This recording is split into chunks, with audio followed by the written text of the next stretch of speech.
Welcome to the City of Glendale's Small Business Summit entitled, Let's Grow Glendale.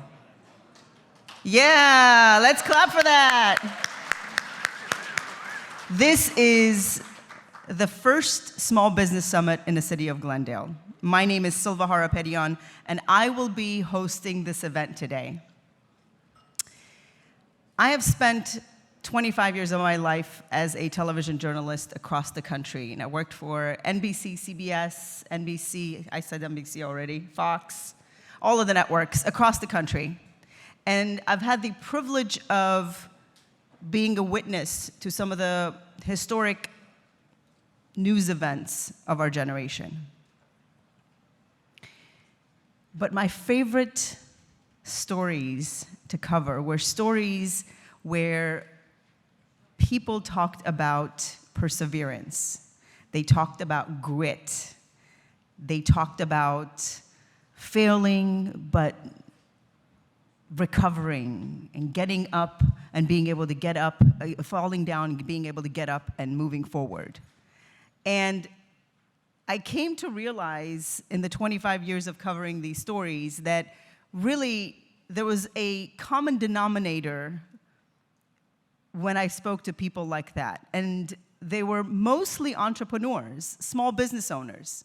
There is something about the mindset of a small business owner, of an entrepreneur, that makes you different and unique. And I found myself wanting to be around that because it helped me grow. It helped me expand. It helped me be around like-minded people. So as I was working as a journalist, I also found myself at events like this, at business summits and at conferences, and learning from them and being introduced to resources and opportunity, and I ended up starting several businesses myself. So this event being back home is incredibly special to me, and to be around you in this town is even more special for me. So thank you for that. Thank you. I now work with Prospect Group Investments, real estate investments, and I work alongside a team of people who beautify neighborhoods, provide housing, and spaces where startups and entrepreneurs can thrive by getting access to resources and technology and community. So it's really come full circle for me, and it's really special for me to be here hosting this event and emceeing this event and learning from you today. So thank you for that. The City of Glendale has been celebrating the immense value of its small business community this week because we want our small businesses to thrive and grow. We are all here to celebrate and recognize National Small Business Month. This week, as part of our Let's Grow Glendale series, we've talked about uncovering access to capital, how to get certified as a minority women-owned business, as well as tech tools to boost your efficiency and bottom line. Plus, we've been networking along the way, and I've seen some of your faces at those events. Today, I'm honored to guide you through our half-day presentation of insight and inspiration presented by a remarkable collection of speakers. We have a few outstanding presentations this morning leading up to our Winning at Workforce panel, which will be followed by a fireside chat with Disco co-founder Drew Kucharian, who leads one of Glendale's largest and most successful tech businesses. We will then break for lunch and provide access to our exhibitors who are here to show you how they can help you grow your business and provide some few solutions. Now, it's my great pleasure to welcome to the stage Council Member Ellen Asataryan.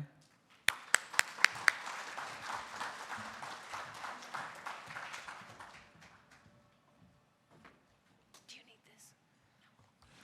Good morning, everyone. On behalf of the City of Glendale and the Glendale City Council, it's my absolute pleasure to welcome all of you to our first Small Business Summit. Small businesses are the lifeline of any local economy, and Glendale is no exception. Our Jewel City takes pride in being business friendly, and we are fully committed to empowering our small business community to shine and succeed. Coming out of the pandemic, there were many lessons learned, including the lack of access and barriers facing our diverse small businesses. Our goal is to provide you with the necessary information, support, and resources you need to thrive. It is my hope that you will walk away today having not only learned about opportunities, but to make the necessary connections with our own city staff and leadership, the Small Business Administration, the LA Economic Development Team, and fellow business owners. I'm proud to also note that my council colleagues and I just wrapped up our work plan for 23-24 fiscal year, and economic development and creating efficiencies within our own internal structures to better serve our residents and business communities will be two of the 4 priority areas. Today, we are fortunate to have a stellar lineup of experts, government partners, and officials, and accomplished business leaders who will share their knowledge, resources, and inspiration with all of you. I want to take this opportunity to also personally thank Supervisor Catherine Barger, the Small Business Administration, the LA Economic Development Team for their partnership and support, and of course, our many sponsors.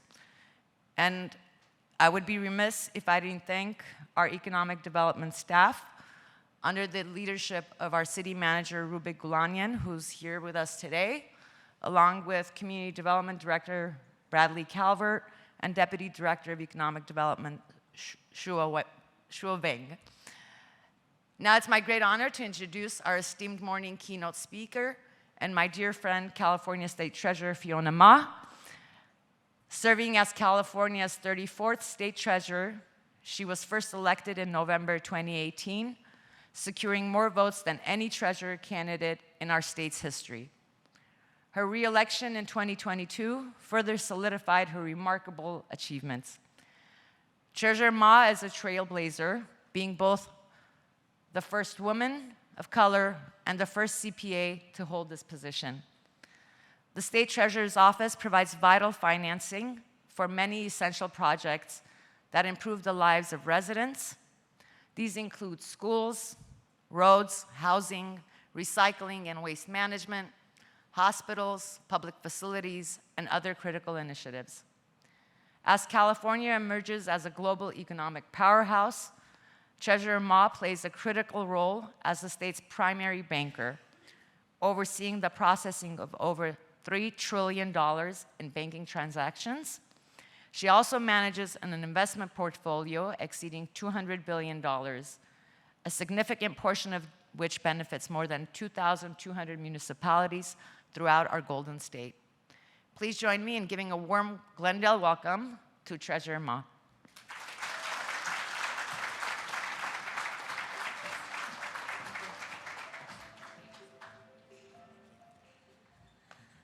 Thank you very much. It is great to see everyone here in person. I still feel like, having these in-person meetings is special, but you do really appreciate when you can't see people to see people again. So it does make me excited. I want to thank Silva for her longtime leadership, your career as a media star. We need to see more diverse women on the TV screens, on the movie screens, and so we thank you for your long time representation, and thank you, Ellen, for your leadership also on the City Council. I know my good friend Artie is going to be coming up next, and also, I don't know if the treasurer is here, Rafi Amanukian. He serves on my local area investment fund as a representative here, and so he is providing expertise from the city of Glendale. I also see my good friend John Chung in the audience. Is that John? Hi, John. Former State Board of Equalization member, controller, treasurer, and just someone that has been supporting me since my first run on the San Francisco Board of Supervisors. He actually came and walked precincts for me 20 years ago. This is like what we call friendship and support and a mentor and pulling people up. And then my other good friend, Elmi Bermejo, also walked precincts for me. She is going to be speaking and representing the Small Business Administration, but her and I actually sat next to each other when we worked for Senator John Burton back in 1995. So, your worlds sometimes come together, they stay together, and then, we all advance together. And so I'm just very thankful for these folks in my life. A little bit about me. My parents were born in China, so I am the oldest child of immigrant parents, came here for the American dream, and wanted us to be one of the lead professions, a lawyer, engineer, accountant, or a doctor. So I'm an accountant, my brother's an engineer, my sister is a doctor. We're just missing the lawyer in the house. I married a fireman, so, that's how it is.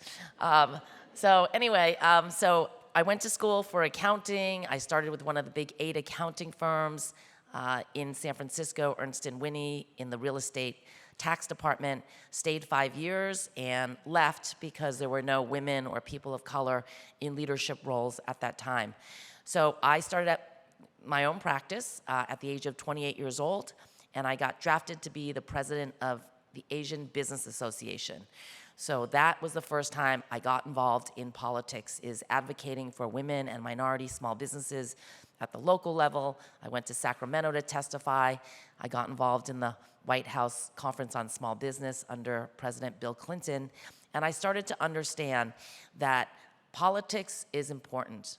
The people who are sitting at the table are making important decisions about our budgets, about our policy, and you start on a local commission, you get more involved in your business organizations and in your community, and you start looking around sometimes at your elected officials, and you think, I think I could do a better job than them, right? Ellen, Artie, that's how we all got here. And so instead of complaining, join us. We need more small business owners, people who understand payroll, right? How difficult it is to start and to continue and to thrive as a small business owner. Because if we don't have more folks like you here at the decision-making table, well, the laws keep getting passed, the red tape keeps increasing, your frustrations also increase, and you are the backbone of our economy. So it is important that we ensure that your success is our success in the state of California. And I know it was really, really tough during the pandemic. I personally did about 200 Zoom webinars to small business owners, to veterans, to nonprofits, seniors, just letting them know all of the resources that were coming from the federal government. Namely, we received $27 billion from the federal government for the pandemic relief. Most of it has been rolled out, and there is still money that is still in the pot that we are continuing to make available. But again, let us know what industry you're in, whether you've received funding or not. Like a lot of the restaurant owners did not receive the restaurant revitalization money in the first round, and so the state of California has put out more money to try to help small business owners, especially the restaurants. And if you have not received, how many of you did not receive anything during the pandemic? A PPP, an EIDL, any type of grant that came out, right? Because when they do come out and they say, okay, it's open, normally the whole United States is competing for that money. And so unless you're prepared and you know what it is, what type of paperwork and information you need, you're gonna lose out on it. So I believe these type of business summits are important for us to come out and tell you what some of the opportunities are. And then we welcome you to reach out to us, log on to our website. Government is really good at putting things on our website, and we just expect you all to know that it is on our website. And unless there are people like Silva who is on the news, letting you folks know that, hey, this is available, this is how you access it. There's a lot of people that have been left out. So here in the state of California, I'm just going to touch on a couple of things. I do have a dedicated email, and that is askfiona@treasure.ca.gov. And I have one girl, Catherine Asprey, that's all she does is respond to constituent inquiries. So during the pandemic, when you couldn't get through to unemployment or the franchise tax board or the DMV, Catherine was really doing double duty, just trying to, answer any of the questions or connect you to the resources. So a couple of things. California still has some micro-business COVID-19 relief grants. These are grants of up to $2,500 to eligible micro businesses impacted by COVID-19 and the health and safety restrictions. Any nonprofits here in the room? Few nonprofits, okay. Small businesses and nonprofits, you have until May 20th if you are in Los Angeles County for the Economic Opportunity Grant Program. This will award more than $54 million in federal American Rescue funds across 6,800 grants in phased out in a rollout. So these grants range from $20,000 to $25,000 depending on your revenue size. So these are grants, so that means it is free money. Now, we have a number of loan programs, because right now it's kind of hard to get a loan through the traditional financial institutions, but the federal government gave us over $1 billion to provide loan loss guarantees and loan loss reserves for our participating lenders. That means we are going to be the backstop, and these lenders are incentivized to lend out money to harder to reach communities because the state will be paying the loans back if for some reason that you cannot. So those programs are under my office, CalCap for small business. You can find participating lenders as well as the iBank. So there's two agencies at the state who are trying to get money out as quickly as possible. So please look to our programs. Any of you trying to retrofit your businesses or your homes or your multifamily apartments, Go Green Financing is also a great tool, low interest loans to help you save money through your utilities, your water, your energy needs. And I know the city of Glendale has this great resource guide as well, very nice flipping book. Thank you, Shua, for that. But we also, have our own incentive programs to try to help save you money. We have two incentive programs, one under my office, and that is the sales and use tax exclusion program. So if any of you are buying expensive equipment that is going to clean and green our environment, and you want to save that 10 to 12% sales and use tax, please apply under our sales tax exclusion program. You need to apply before you buy the equipment, and then if you get the award, then you don't have to pay the sales and use tax if you buy that equipment.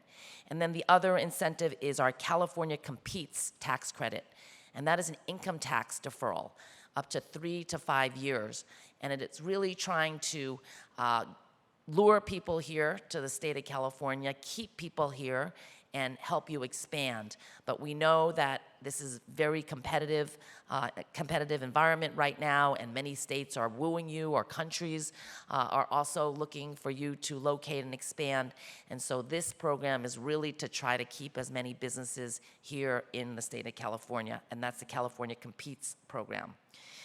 We have a Office of Small Business Advocate, and that is the California Office of Small Business Administration, CalOSBA. They have a great website that lists a lot of the different incentive programs that I have, and I know that Elmi is going to talk about some of the U.S. Small Business Administration programs, so I'm not going to touch on those. But your small business development centers, these are free centers that are funded by the Small Business Administration as well as the state of California, and they have free counseling services. So I would highly encourage you to go and visit the one closest to you, your Small Business Development Center. Again, these are free centers. Utilize them. They know all of these different programs. They have counselors. They can help you with your marketing, filling out the forms that are needed for these grant and loan programs. And I just want to end on talking about a couple of savings programs. My parents started saving for us for college when we were born. And when we went to college, we didn't have student loan debt, and we had extra money that we could use to buy a house or go to graduate school or start a business. And so savings is so important and ingrained in my family that I love to talk about our 4 savings programs under my office and ask you to help us let other people know that these are available. Scholarshare 529 is to try to help our next generation stay out of high student loan debt. The governor and the administration allocated over $1 billion for new child savings accounts. So for every newborn born after July 1st, 2022, they will get anywhere from $25 to $100 in their own name, and that money is intended to grow until they go to college or go to a certified apprenticeship program. But you need to register. So if you have any kids or grandkids or nieces that had a baby recently, please ask them to go to calkids.org and register their child so that we can allocate the money to that child and that money will grow. For any 1st through 12th grader on free and reduced lunch, they will get $500. If they're a foster youth, they'll get another $500. And if they're homeless, they'll get another $500. So this could be $1,500 for any 1st through 12th grader that is going to go toward their college education. But again, the parents need to, or the guardians need to register their kids. CalSavers, this is a great tool for small business owners, and it started under John Chung's leadership, and he really advocated to get this bill passed. But for any employer who does not offer a retirement savings plan, then they will have to register their employees with my office. And once you do, you will have no other obligation, legal or financial obligation. Those accounts will stay in your employee's name. It'll follow them, so if they leave, if they quit, or something happens, you don't have to manage their retirement savings plan. It's like a 401k. And it is based on set it and forget it. So the employee will allocate up to 5% or more of their monthly paycheck. It'll go into their account, and that money will grow. And it's amazing because when we go and interview some of these companies, they look at their account and they say, oh my God, I didn't realize that I was saving all this money, because people don't get a paycheck unless you're a state employee that lists everything, all of your deductions, right? You just look in your bank account, you say, oh, I have this amount, that's fine. But meanwhile, this money is growing. CalAble, for anyone with disabilities diagnosed before 26 years old, that person can now save up to $17,000 in their own name without jeopardizing their other health and safety benefits. Before, that amount was $2,000. So this is a game changer for people with disabilities. And then our newest program is for any child who lost a parent or guardian due to COVID. We will also be setting aside money for their college education. And if they are a longtime foster youth, we will also be saving money for them. So this state, this Governor Gavin Newsom, the legislature has really tried to focus on savings, especially to help our next generation. So again, my email is askfiona@treasure.ca.gov. Feel free to reach out if you've heard something you didn't fully understand. just send me an email, and Catherine will connect you with the resource, the link, and any other assistance you may have. So thank you all for all you do. California, post-COVID, moved up and surpassed Germany as the 4th largest economy. So it is now the United States, China, Japan, and California if we were our own country. Yeah, right? And that is because of all of you, because of our great diverse state, our large immigrant population, our entrepreneurs, our can-do attitude. So thank you for keeping our California golden state. Thank you.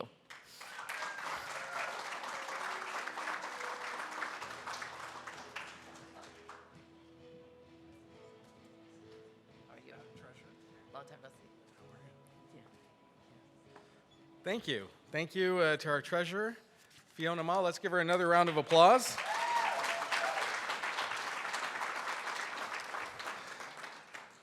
They asked me a few times yesterday whether I needed a teleprompter or not, and I unfortunately said no. So I have my analog teleprompter here. I apologize for reading off this. For those who get cynical about the state of politics in California, and I know that many business owners in our conversations do, to them I say, spend some time with a public servant, a leader like Fiona Ma, and your faith in the future of this state will be restored. We need more people like her, don't you agree? Good morning, everyone. I'm Artie Kasakian. I'm a member of the City Council, and along with my colleagues, we are honored to be hosting this event for our small businesses here in Glendale.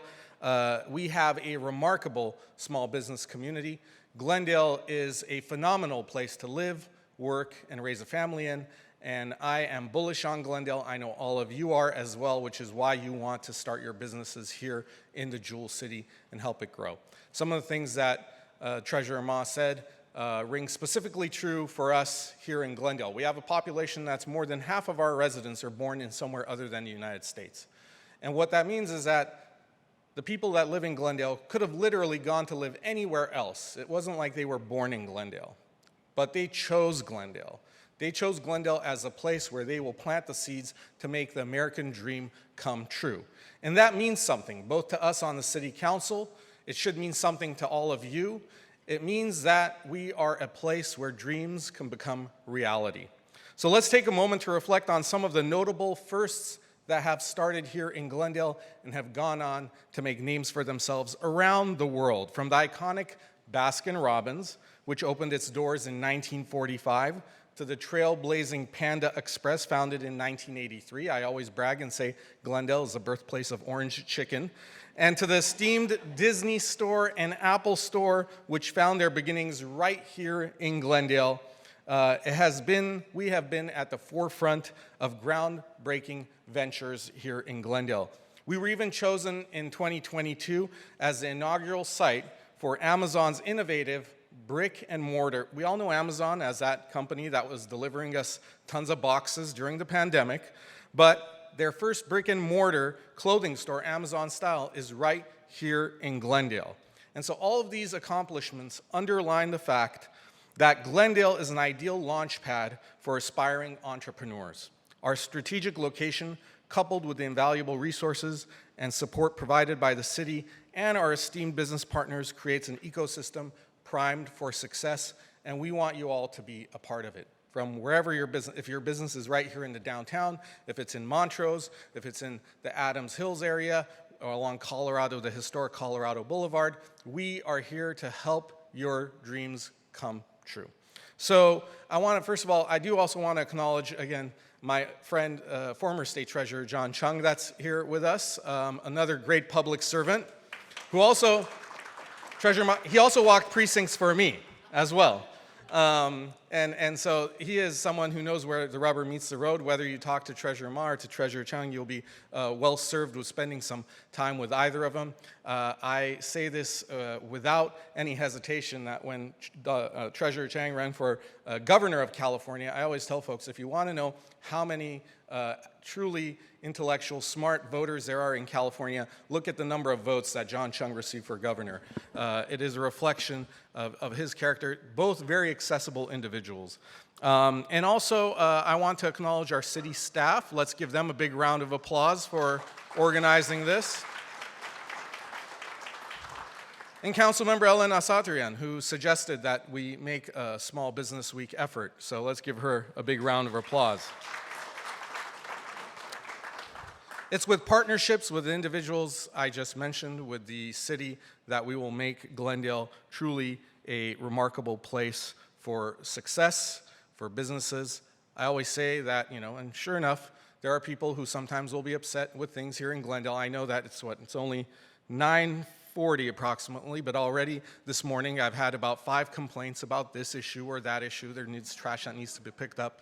But I always say that there's nothing wrong with Glendale that can't be fixed with what is right with Glendale, and what is right with Glendale is right here in this room. It's the people that believe in it, that are going to invest in it, that are going to help it grow, and help us make it an even better place. Now, speaking of valuable partnerships, we have great partners in the SBA. I know that Ben Raju was here not too long ago to talk about some of the opportunities that the SBA provides. But this morning, we have the esteemed privilege of welcoming Elmi Bermejo, the Regional Administrator for the United States Small Business Administration, appointed by President Joe Biden in November of 2021. She serves as the Regional Administrator for the following areas: California, Arizona, Nevada. You won't guess what the fourth one is. Anyone know what the fourth? Guam. Guam is in there for some reason. But California, as we heard, is one of the largest economies in the world, and so she has an important responsibility in her capacity. Ms. Bermejo collaborates with public and private stakeholders, tackling issues ranging from workforce development to disaster relief and small business support. Ms. Bermejo's journey in public service is marked by exceptional achievements. Prior to her current role, she served in the Obama-Biden administration at the U.S. Department of Labor, where she held positions such as regional representatives to the Secretary and Director of Intergovernmental Affairs. Her dedication to making a difference extends to her involvement in various esteemed organizations, including the San Francisco Commission on the Environment, the Women's Foundation of California, Hispanias Organized for Political Equality, and the Leo T. McCarthy Center for Public Service and Public Good. What sets Ms. Bermejo apart is her profound understanding of challenges faced by small business owners. She hails from a family that owns and operates esteemed Tommy's Mexican Restaurant and Tequila Bar, a true San Francisco institution. This firsthand experience allows her to empathize with the needs and aspirations of small business owners, further propelling her commitment to success. Please join me in extending a warm welcome to the stage to Ms. Emily Bermejo.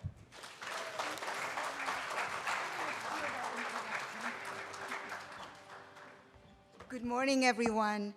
And what a real treat to see my friend Fiona and John Chung. Fiona and I work for Senator Burton. We sat next to each other. So we've been collaborating on a lot of good trouble for a long time. And John Chung, what an amazing person, his character, his dedication to friendship. It's so great to see you today. And thank you for that introduction, council member. I think, wow, I'm going to steal that introduction. It sounds really good. I also, before I get started, I want to make sure council member mentioned that Ben Raju was here last year, and we have a district director, Julie Klaus, who is right here with us. So Julie, please, you should get to know her. She's a district director for our Los Angeles office, which is also Santa Barbara, Ventura, and here at the local level to provide a lot of resources and just a wealth of information that she has over her tenure at the SBA. in the Office of the General Counsel, as a Deputy District Director in Washington, D.C. So we are blessed to work with an amazing team, and we have our resource table outside as well. Well, it's really an honor to be with you today, and thank you for the opportunity to just tell you a little bit about the SBA. You know, a lot of people heard about SBA during the pandemic. How does it help people? And maybe, as the administrator who would have liked to be here today would say, SBA punched above its weight during the pandemic because we're a small federal agency. We are not the Department of Commerce. We are the Small Business Administration, founded 70 years ago by President Eisenhower, and its sole mission is to help small businesses get started, to scale up, and to thrive. So as you heard a little bit about, I like to say with the regions, the reason for Guam is that we have military bases in Guam, and so we want people to do business with the government. So I'll tell you a little bit about the 3 C's, you know, capital, contracting, counseling. And that's why Guam also includes, Region 9 includes the Commonwealth of the Mariana Islands and American Samoa as well. However, I don't get to travel there very often because everybody thinks it's an island paradise and you're probably not conducting a lot of business there. But there is a lot of need. So we like to say that not only from mountain time, but Chamorro time, that basically the sun never sets on the work we do in Region 9. And I'm heartened to see so many business leaders in this room who are truly inspirational to entrepreneurs everywhere. And because small businesses, as you all know, are not just the engine of our economy, they are also the heartbeat of our communities, because you are all contributing to your communities, whether you're helping buy uniforms, contributing food to the church, to the local community organizations. So you're an integral part of that. You know, when we talk about small businesses become big businesses. So if any of you like your Roomba machine, that started out as an innovation and a small grant from SBA. It was used by the Department of Defense to figure out if there were any landmines in war-torn areas. And someone said, what is the commercial value of this little machine? And voila, with a little help from SBA, the Roomba vacuum cleaner exists. And also, if any of you saw Top Gun Maverick, the plane that was used, I believe it's the Dark Star, was manufactured in Region 9 by a small business. So you never know what a partnership with the SBA is going to lead you. And as part of the Biden-Harris administration, the SBA is committed to advancing equity by ensuring that entrepreneurs have the resources to help level the playing field. And thanks to the administration and the American Rescue Plan, we have reopened businesses and had a historic economic recovery leading developed nations around the world. Today, there are 33 million small businesses across the U.S., and Administrator Isabela Casillas Guzman is the voice of those small businesses. President Biden's Investing in America agenda paved the way for historic economic progress, over 12.7 million jobs created, and small business boom of 10.5 million new businesses applications in 2021 and 2022. And thanks to President Biden's leadership, America's small businesses, and with the can-do attitude of entrepreneurs like yourselves, America's small business economy is open and it is growing. Our community success is powering our nation's economic recovery, supporting strong job creation and historic unemployment rates. At the same time, SBA recognizes that small businesses, particularly those owned by individuals in underserved communities who are highly entrepreneurial, still face long-standing barriers to access to capital needed to start or grow their business. The support is critical to ensure small businesses are connected to the resources that they need to pivot and to adapt to the post-pandemic marketplace. Just during the pandemic, small businesses in California received $35.9 billion in Paycheck Protection Program loans that were forgivable if conditions were met.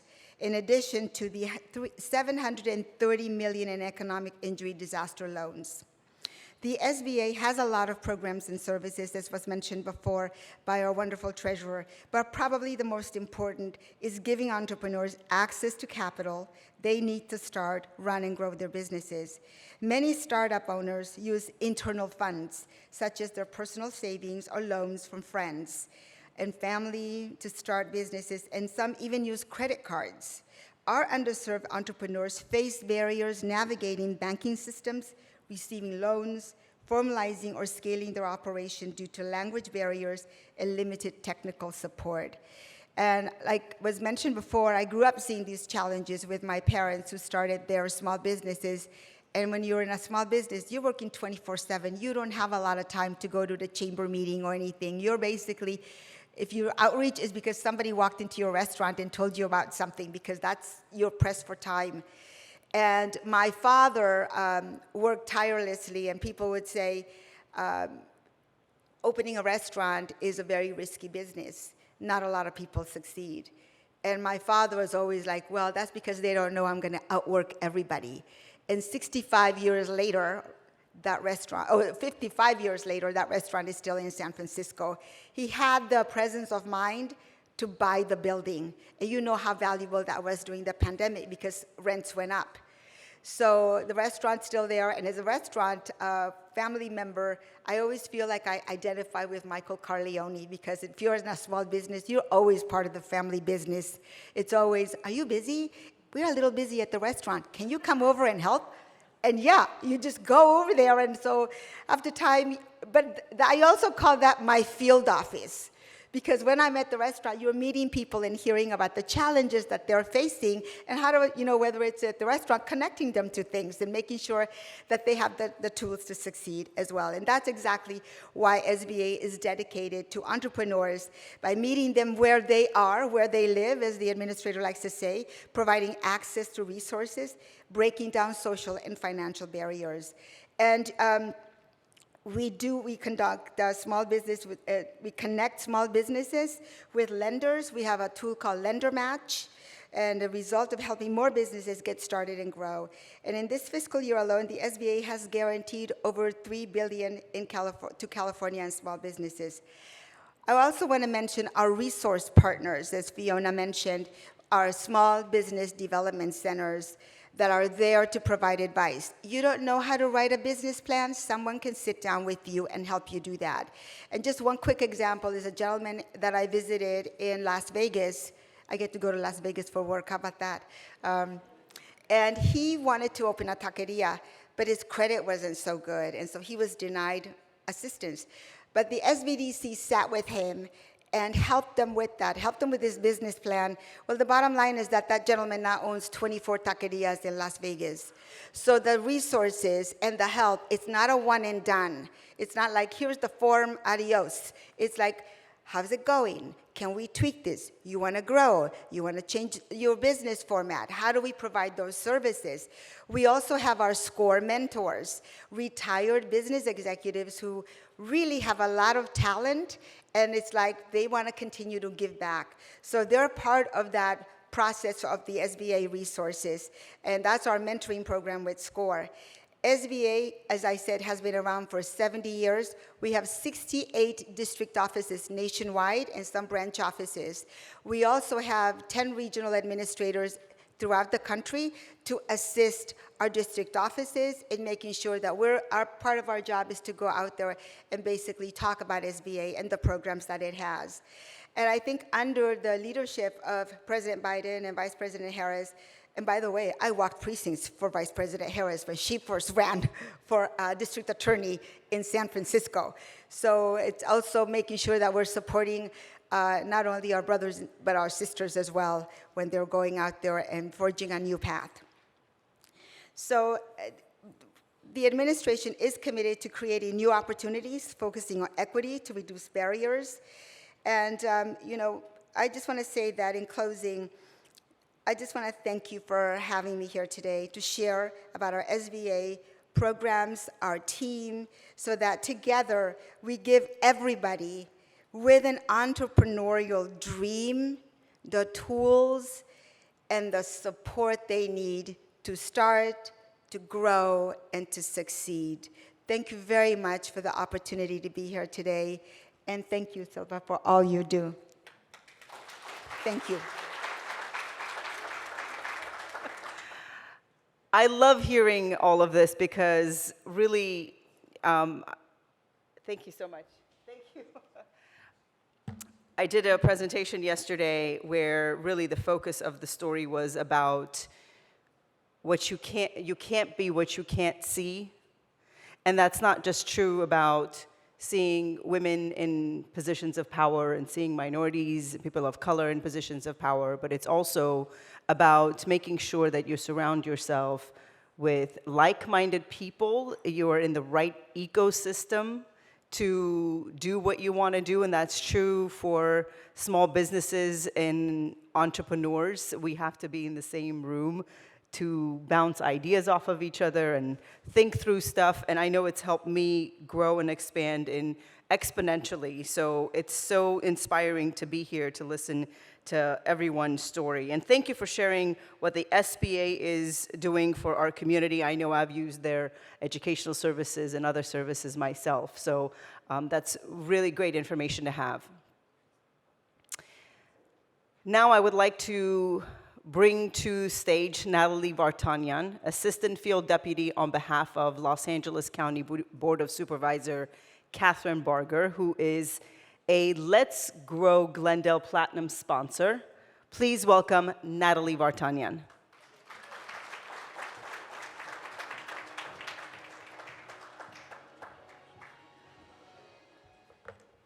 Good morning. Thank you. It's an honor to be here today on behalf of Supervisor Barger. She wanted me to tell you she really, really wished she could be here. Unfortunately, she had a prior engagement that she couldn't reschedule, but particularly she wanted me to thank Councilmember Ellen Asatarian, I don't know if she's still in the room, for bringing this event to her attention, and she was proud to sponsor $20,000 for this event to contribute to this summit. And thank you to the entire Glendale City Council for your leadership, your support. I know the business-friendly environment in Glendale would not be possible without your work, and really thank you to the entire staff who put this event together. Many of you know Supervisor Barger is a huge advocate for businesses, and particularly giving our small businesses and businesses of all sizes the freedom to grow. She has been a huge advocate for cutting red tape, you know, when government gets in the way of business, and she has authored a couple motions to streamline contracting and auditing for businesses and nonprofits that work with the county. She has also pushed for mechanisms to make it easier for you guys to do business with the county, right? So that means contracts being online and getting the county up to the 21st century so that businesses can work with us. I want to give a shout out to our new Department of Economic Opportunity, who I believe is in the back of the room. If you haven't visited them already, make sure to go visit them. In February, we launched the second phase of the Economic Opportunity Grant Program. So I think it was mentioned earlier that there are grants available for micro businesses, small businesses, and nonprofits. One of those deadlines is fast approaching on May 20th. So please apply. Go to grants.lacounty.gov to apply. Visit the Department of Economic Opportunity in the back. And lastly, on behalf of the supervisor, I really applaud all of our businesses for sticking through the pandemic. I think we can all agree that that was the most difficult time for you all, and just applaud your perseverance and for being here, for participating in events like this and networking and supporting each other. So thank you so much for having us. Thanks. Thank you again to Natalie and your support today as our Platinum sponsor. Now, when it comes to success of any small business, their workforce is a major factor. That is why our Small Business Summit we created a panel to focus on the importance of that topic, and we brought together a great group of experts to share their experiences and insight. Let me introduce you to our panel. Ara Aslanyan is an entrepreneur with over 25 years of experience in information technology management and implementation. He is the founding partner and CEO of Inverse Logic, which specializes in technology consulting, managed services, outsourcing, and cybersecurity risk assessment and prevention. He also earned a degree from Harvard University in cybersecurity risk management. In 2016, Ara co-founded Revert, a startup providing hybrid data backup, recovery, and storage solutions. In addition to his day-to-day responsibilities, Ara serves as the chair of the Verdugo Workforce Development Board and is a member of the board of directors at the Community Center of La Cañada Flintridge. He's also an advisory board member at the LA Cyber Lab and participates in the Leadership Council of Secure the Village, as well as being a mentor for the Veterans MBA program on USC's Board of Counselors. Please help me welcome Ara Aslanyan.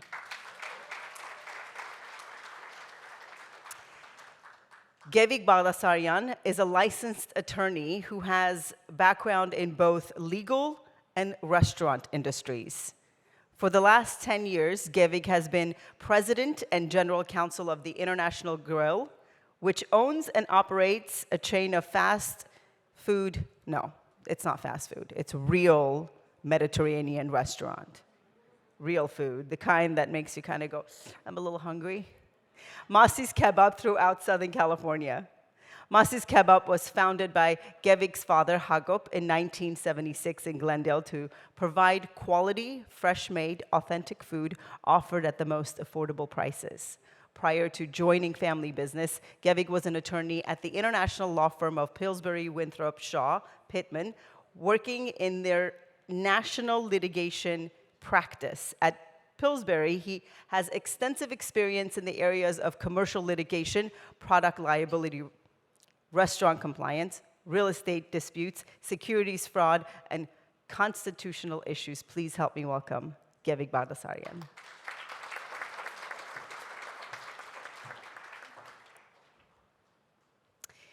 Keisha Hansen is a trainer and recruiter with the California Employers Association, which serves more than 20,000 businesses throughout California with education, consulting, training, and membership support, covering a wide range of human resources and employment issues. Before joining CEA as a senior trainer, Keisha's professional background included education, training, and teaching adults in educational and corporate work environments. She began her professional career working for Hyatt Hotel in human resources. Please help me welcome Keisha.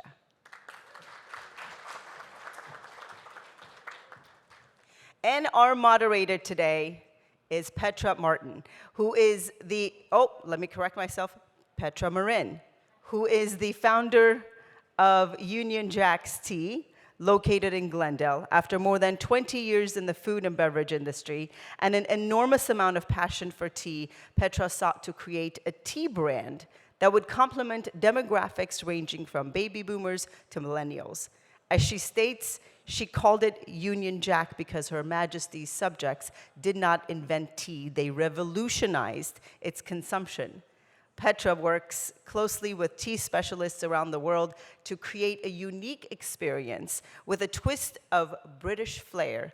Petra recently opened a second location in Glendale on Artsakh Avenue. Let's hear it for our panelists on winning at workforce, and welcome Petra to the stage. Hi, panel. Thank you for being here. So, thank you, Silva. As you heard, we have some great knowledge and real-world experience on our panel discussing winning at workforce. We're going to address everything from workforce retention to workforce attraction, as well as handling layoffs and training, just to name a few topics. Plus, we're going to ask our panelists to provide their thoughts on how they're recovering post-pandemic, as well as how they're managing that economic cycle now. So let's get started. I'm sorry, you guys can look that way so you don't twist your necks looking at me. All right, so we're going to start with Gevik. Two-part question. As an owner and operator of a much-loved chained restaurant that started here in Glendale, what are some of the challenges you are dealing with when it comes to your workforce, and how are you solving the issue of employment retention? First off, I want to thank the City of Glendale for having this panel. It's wonderful to be here as somebody who's lived in Glendale my whole life and loves the city. Just loving to see the growth and prosperity of our city. As far as employment goes, it's definitely been challenging. It was challenging before the pandemic. Retention, keeping good employees is always a big issue. After the pandemic, we had really difficult challenges. We used to have, if somebody asked me before the pandemic how many employees you guys had, I would say exactly, ballpark, 157 employees. And now I say somewhere around 200. Part of that is just, we're trying to hire as many people as possible, but it's more of a revolving door now than it's ever been. It's wonderful that unemployment are at historic low rates, but what that means is employees are just completely transient. We used to have the benefit of having low turnover. We'd have staffing we have some staffs that have been with us for over 20 years, but that's becoming rarer and rarer. One of the challenges we have now is we hire people and they know that they could work for you for a couple of weeks, and they'd say they want to go on vacation. Sometimes they don't even give any notice. They just don't show up because they know when they want to get another job, they could just go across the street to another restaurant because everybody is in dire need for employment. And that's the challenge of today. So how do you meet that challenge? Especially in the restaurant, hospitality field, you just have to find a way to retain these employees. So whether it's offering better benefits, obviously better pay, flexibility in working hours, overtime. I mean, overtime is something that pre-pandemic we rarely gave, and now it's something that we use as an incentive. If I know an employee is working at 2 different jobs because they just have to meet those, they have to have 2 jobs to make ends meet, I'll go to that employee and I'll say, you know what if I give you extra time, overtime? We're a 7-day operation. So I'll give them extra time. I'll allow them to work overtime. They'll make more money, and they don't have to change uniforms and go to do 2 different jobs, lose time going from one shift to the other shift. So there's out-of-the-box things that we do. We offer free food, free lunch to our employees, which is a big thing nowadays where lunch is easily run $15 to $20. That's a good chunk of change, and our employees appreciate that. And the other thing that we do is just providing a more respectable, family-like atmosphere for the employees, where they're happy to come to work and they realize, I mean, it's cliche to say, but they realize they're respected and appreciated, and that's probably the number one thing you can do. So. Perfect, thank you. Okay, my next question is for Keisha and Ara. So as Silva has mentioned, Keisha is with the California Employers Association and Ara with the Verdugo Workforce Board. How do either of you assist employers in locating good workers? And what tools are out there for business owners? Keisha, you first.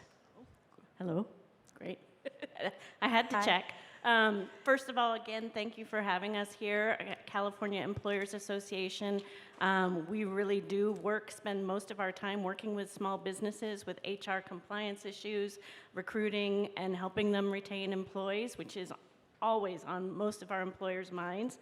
We've been fortunate to work with the workforce departments for many years now. Starting back in 2008 when we had the recession, our job was really focused on creating programs for job seekers. It has now evolved over time, and we have several workforce development boards that we provide HR hotlines to, which City of Glendale is now one of them. We're so excited. What that means for you is that you can call one of our HR advisors for free if you're an employer in the City of Glendale, Monday through Friday, 8 to 5. And one of your questions might be, I need to recruit new employees, or I need to retain my employees, or I forgot what the minimum wage is.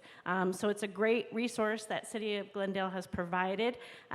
With the HR hotline, we provide a lot of webinars now on how to recruit and retain employees, because we know it's such an important challenge that many of our employers are facing. So we will probably include one of those webinars for the City of Glendale. Also, we do recruiting. So if you are an employer and you're interested in some additional help, most of our employers are small business owners. They don't have an HR department. They are working 24/7, as was previously said, with entrepreneurs. And the world of recruiting has changed dramatically, exponentially. It's a full-time job. Pre-pandemic, when we would get an employer who was trying to recruit, we'd get 200 applications for one specific job. Now it's a struggle to get 9 applications in.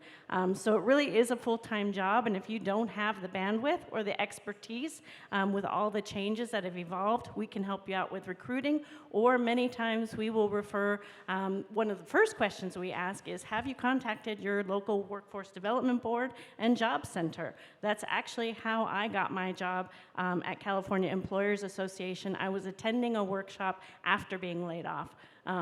Years ago in 2014.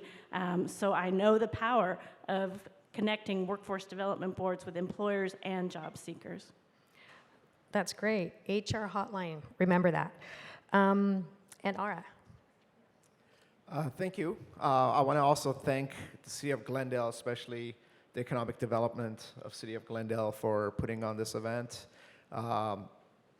Being an entrepreneur here in Glendale for the last 25, almost 30 years, it's amazing to see what the city is doing with resources for small businesses, and especially what they're doing with tech and the tech initiative in the city. So I want to thank City of Glendale and Economic Development for that. With that said, as part of the Verdugo Workforce Development Board, what we do with employers is we try and work with employers in recruiting employees, especially in the technical aspect, biosciences, biotech. We're starting to work with employers that need cybersecurity, individuals that are versed in cybersecurity. So what we do is we partner with colleges, LA Mission College, Glendale Community College, for training initiatives for employees, and we also work with employers to set up programs for specific recruiting positions that they may need. Perfect. Well, you know what, Ara, let me piggyback off that question. While you are chair of the Verdugo Workforce Board, you're also a local employer in the tech industry. What are you seeing as the greatest challenges when it comes to the workforce in your specific industry? So as my friend Gevik mentioned, the pandemic changed a lot of things, especially in tech. We saw employees move and work from home. I think one of the things it also did, it eliminated corporate culture and eliminated being able to groom and train employees on the job.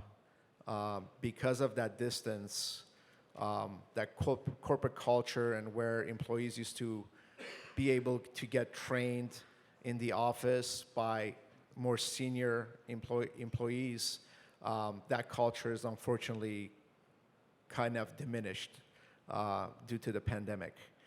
We are seeing workforces starting to come back to the office, little by little, maybe part-time, some full-time in our industry specifically, which I think it'll be a great plus in the future.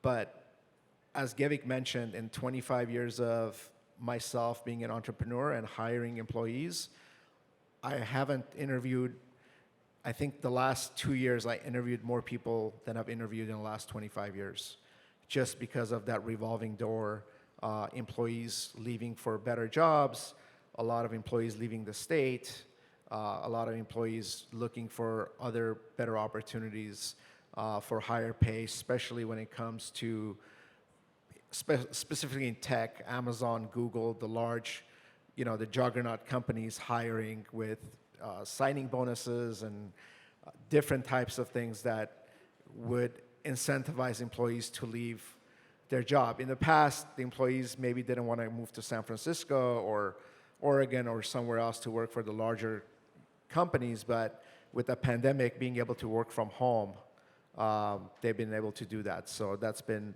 a big challenge for us.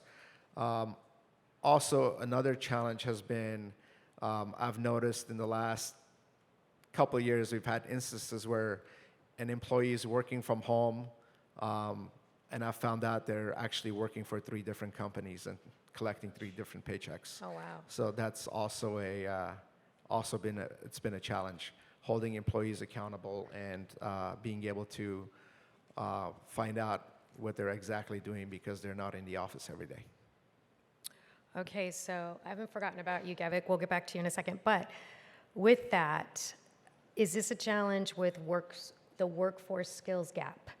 And what's your experience with the skills gap issue when you're hiring, if any? Aura? Oh, I'm sorry. No, let me say it again. Sure. So we hear that there's challenges with the workforce skills gap.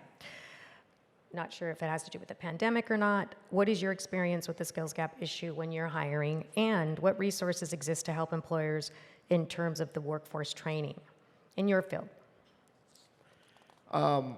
Yes, we see it is an issue.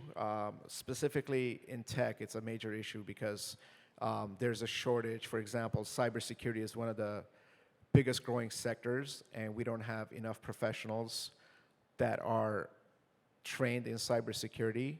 So one of my initiatives as the board president at the Verdugo Workforce Development Board is to bring cybersecurity training initiatives, be able to work with community colleges, be able to work with organizations like Security Village, LA Cyber Lab, to train staff in cybersecurity.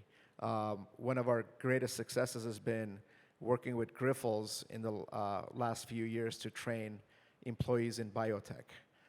We provide initiatives for employers and employees to get trained, whether they're looking for a new job or they're looking for a new career.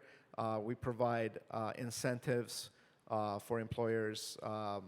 Typically, we can bring in an employee, train them, and if an employer wants to hire them for an internship or an externship, we provide financial resources.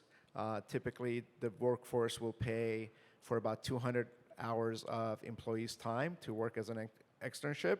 And then if the employee decides to hire that employee, we can provide up to $5,000 to the employer for that employee. If that employee works out, then they become full-time. If it doesn't work out, they can come back to the job center and get trained for more training or look at a different path for career opportunities if it's not something that they want to do. That's nice. Thank you, Ara. That's great information to help serve our small businesses. Okay, Keisha, let's discuss layoffs. If layoffs are an issue for tech and its related industries, what are some ways the California Employers Association is advising companies on how to handle them, and what resources are out there for employers who are faced with cutbacks and layoffs? Yeah, so to be 100% honest, a lot of our employers aren't calling us about layoffs. They still are dealing with retention and recruiting, so that's a good thing. Also, though, we dealt with layoffs mostly in 2020 during the heart of the pandemic. So we offered outplacement programs for employers to offer to their employees to take advantage of. Again, we partnered with the workforce development boards to refer those employees who are being laid off. In addition, our HR advisors will really walk an employer through whether they really do want to lay someone off or a bunch of people off, and really consider the reasons, because we are compliance, we are HR, so we want to make sure people are doing it the right way. We have termination packages that we can provide employers to make sure they're giving the proper paperwork in the proper time, because again, as business owners, you may not know that, so you need advice and guidance. We've been a part of rapid response with workforce development boards. We've actually gone to employers and conducted training to the employers who are being laid off as well. And again, as I mentioned before, we were part of job seeker programs to help those employees. If you've ever been laid off, it's a full-time job, looking for another job. So to provide assistance with how to revise your resume, how to really fine-tune your interview skills, how to network and connect. And now that's kind of turned on the other side. We're advising employers how to revise your job postings, how to make them stand out, how to offer employer value proposition to those candidates, and also how to refine your interviewing skills.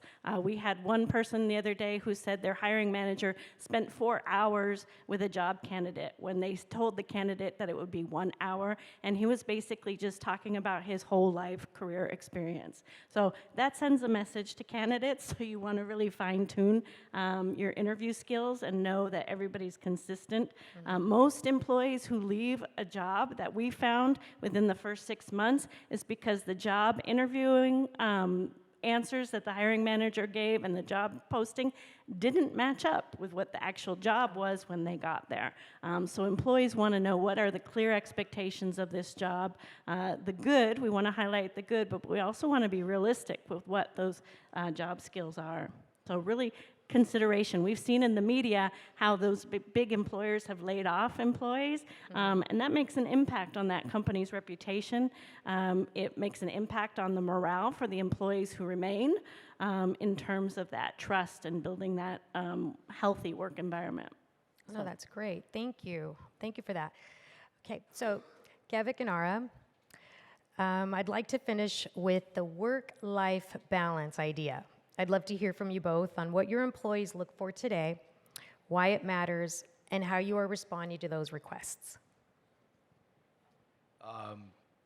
So one of the positives that have come out from the post-pandemic era, pre-pandemic in the hospitality restaurant world, it was mostly our employees were entry-level cooks, servers, cashiers, some English, some not speaking, but mostly in their, I would say, 30s to 40s possibly range, raising families, two income.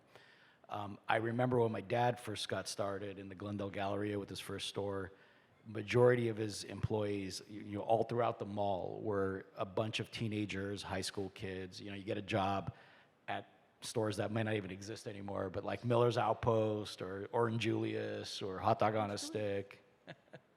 and that kind of just went away, that summer job. We all remember like the Peach Pit from 90210 and Saved by the Bell, those summer jobs. You'd hardly ever see teenage kids working in the mall anymore. And interestingly enough, and I'm not exactly sure what's causing this, but partially maybe because I have high school kids and my sons are kind of recruiting. They're probably the best recruiters I have. But we're getting, it's like the old days. We have a lot of high school level kids coming back and working.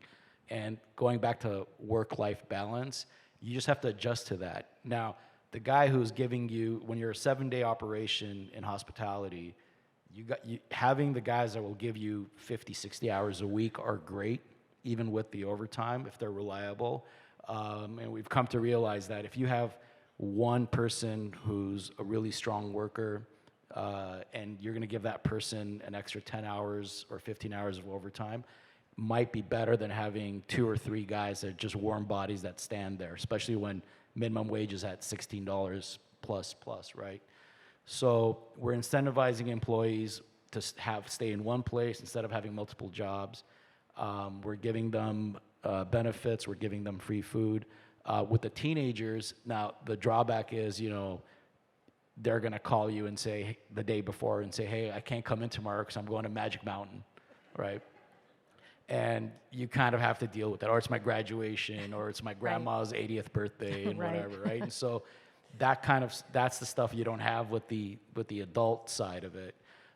But that's okay. That's part of it, and we kind of give them more flexibility. Our business is primarily a weekend business, and so as long as they could give me hours Fridays, Saturdays, and Sundays, and they want to work after school or take certain weekends off, that's fine. But that's kind of how we're adjusting and evolving, and it really comes down to creating an environment where your employees feel like they're part of something bigger than just a job. I mean, we're not, it's the fast food industry or restaurant industry, it's not super sexy environment, right? But if they know that you appreciate them and they're part of a business family that's gonna thank them and appreciate them, that goes a long way. It's not all money, right? Because I've seen it happen so many times with employees who, they come up to me and they're like, boss, thank you for the opportunity, but I'm going to go next door to XYZ. When you're in a mall, you're competing with everybody, right? So they're going to go, I'm going to go next door. And I said, why? And they're usually like, well, they're offering me 50 cents more, or sometimes it's $1 more. And I said, okay. And then maybe 9 out of 10 times they'll come back, and I tell them all. I said, a lot of these other corporate guys, they lure you in with the higher wages, so they'll offer a dishwasher $18, $19 an hour, but what they're not telling them is they're only going to give you 20 hours a week, and so they find that out later when they give them 40 hours and then cut them back 20 hours, and so that's how. You have to create retention by creating this environment that's a safe place for them. We never cut employees' hours. And we never say like, hey, it's slow today, you gotta go home, or reduce their hours. If we give you 40, 50 hours a week, you're gonna have 40, 50 hours a week, and that's gonna be set in your schedule. Right. No, I want to piggyback on that before our answers. From my experience, for any new business out there, what's really important is to give your new employees a sense of ownership. Once you give them that sense of ownership, they're going to be loyal. That's my experience. And just like you were saying, they're not going to want to go to the competition, even if it's 50 cents more, when they feel they're part of the team, they're responsible. At least that was my experience. And 20-some years ago, I worked for Whole Foods Market before they were purchased by Amazon. And they ran their stores independently. Each department was independent, and the department I was in was a tea and coffee department. And they taught me margins, scheduling, budgets, everything, how to order, introduced me to suppliers, sent me to events. And that's how I learned the skills to run my own tea shop. And one day I said, I'm going to open up my own business through those simple skills that you kind of can't learn at school. But just to say, that's really important right? Go ahead. Just to add to that, like whenever I walk into any of our stores, I always remind the store manager, I always say, this is your store. This is your store. Whenever I have a question, should I do this? Should I do this? I always answer back to them, well, it's your store. Exactly. I'm just here to, pay checks and say hi and, maybe bring some cookies. Right. I go, but this is your store. And at first they're very nervous, especially if it's a new manager. But once they understand that they're in charge, they're responsible, and they have to have that. It's a lot of responsibility, but it also gives them the understanding that they have the autonomy and the free will to run that store the way they like it, and it creates a warmer, special place for them to be, and that's how we have most of our managers. Those are the ones I was mentioning have been with us for 10, 15, one of them 20 plus years. Wow, that's great. Ara? So work-life balance, I think, when it comes to tech, it's a double-edged sword, a little bit. The large tech businesses, the Amazons, the Googles of the world, have a lot of incentives for employees when it comes to work-life balance. Michelin star chefs, masseuses, arcade rooms, ping pong tables, which we're seeing even those companies cut back a little bit on that. 1 month off or 2 months paternity leave for men some of the time. So it's for a smaller business to compete with that sometimes when it comes to the tech industry. It's a little tough because some of our employees look at, well, I can go work for Amazon and have a ping pong table and an arcade and bring my kids' soccer team on a Friday night to have dinner at the office. But as I said, we're seeing that cut down. So what we do as small businesses with our staff is we try to give them a flexible work schedule. We've looked into dividing our staff 4-day work week, giving them time off for 3-day weekends as much as possible so they can be with their kids and take their children on trips, giving them more flexible time as long as the work is done. I don't care if you're in the office or clock in from 9 to 5, but as long as the client is happy and the work is done and the project is delivered, you can stay up till midnight, work, and go to child's school in the morning or whatever that may be. So we're trying different things. I think what we see, most employees like to have that flexibility, be able to work when they want to and not work when they don't want to. Obviously, there's client expectations, so there's deliverables that have to be met, but we are trying to be more flexible than before. And I think a lot of employees got accustomed to working from home. So now we're trying to bring some of them back to the office, but we're trying to do maybe half the staff is in the office Monday, Wednesday, Friday. The other half is only in the office on Tuesdays and Thursdays. So just being flexible with time and flexible with schedule. We can't, obviously, as a small business owner, you can't afford the Michelin star chefs and some of the other extracurricular activities that larger companies can afford.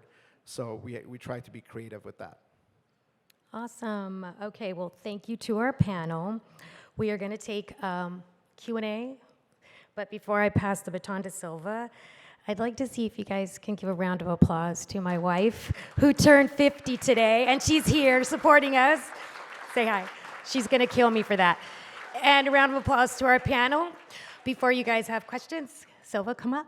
It's you. Who's going to do the question and answers? Q&A? Do we have a microphone out there? Who? Oh, great. All right. Any questions?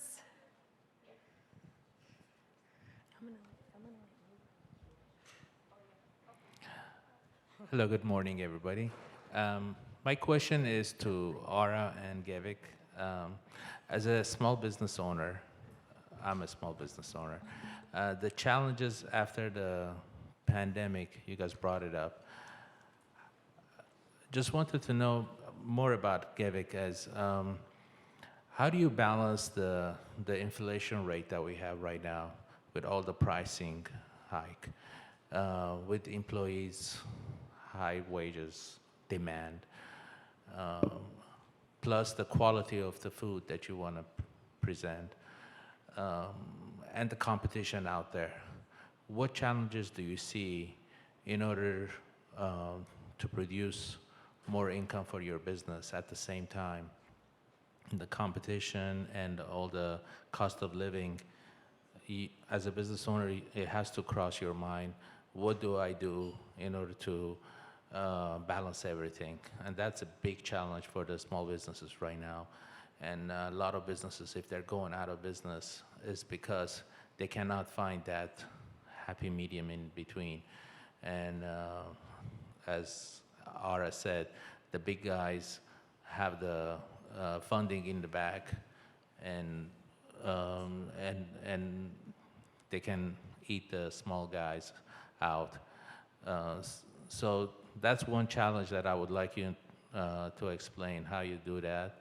And on the other hand, from Aura, we see a lot of layoffs from the big tech guys. We hear it on the news and stuff. But at the same time, you're having a hard time hiring people and keeping them happy in your business. So that's a question for all the small businesses, that it's hard for the owners to understand. If there is a lot of unemployment coming from the top, then how come we cannot get all those people and keep them happy? So I would like you guys elaborate on that, if there's a possibility for the other small businesses to understand better. Sure, great question. I get that question all the time. How do you balance high minimum wages? The minimum wage is not even an issue. It's what's above it, right? So right now you're paying competitively $17, $18, $19, $20 an hour to get, fast food employees, right? Dishwashers, prep people. And then you have the other challenge of super high inflation. Our meat prices have gone up 30, 35%, since in the last 4 or 5 years. Our prices haven't. And that's by design. I think the number one mistake restaurant businesses make is they knee jerk, like gasoline prices. There's a war in Ukraine, gas prices shoot up. Well, we all know why, because the oil companies want to make more money. That works for that model. That's not the same for the restaurant industry. If you look at the trends right now, who's doing well? We're in a food court in Century City. It's a block away from Rodeo Drive. And that food court, they've brought in all sorts of fancy restaurants. One guy was it was an oyster bar, where like, dozen oysters were like $40. And they brought in a Laurie's Carvery where it's selling sandwiches for like $18, $19. And they brought in all these different kind of fancier concepts because they thought it's Beverly Hills, it's Century City. Well, who are the top 3 producing restaurants in that mall? It's us, Panda Express, and Chick-fil-A. It's the consumer still wants a good value. And I tell restaurateurs all the time, don't knee-jerk raise your prices, because especially in this economy, people want value. Make your money off volume. When you make your business off volume instead of margins, what ends up happening is 2 things. One, you're busier, you have more revenue, and you can make your margins a little bit more attractive by selling more. The second thing you do is you always have fresh product. We have deliveries every single day, except Sunday, 6 days a week, which is not common in most restaurants. You need to have volume in order to sustain that. My meat supplier won't supply meat every day to most of our competitors because they don't have the volume. And so if you raise your prices, you might, that first month or that 1 quarter, you might look at your balance book and say, hey, that looks great. I made better margins, but what will end up happening is you'll sell less and your volume will decrease, If you want the best example, again, going back to Glendale, right? The best businesses in Glendale, In-N-Out, Porto's, I'll throw us in there as well. But like you look at Porto's is a perfect example. Porto's can charge double what they charge for their sandwiches, for their bakery, for their pastries, but they don't. And if you ever met the Porto's family and talked to them, Raul will tell you, I do that because I killed the competition. Nobody can dare open up a bakery next to Porto's. And that's the key. So stand your ground, don't double your prices, let the volume kick in, and try to outpunch your competition. I think that'd be the best way to go forward.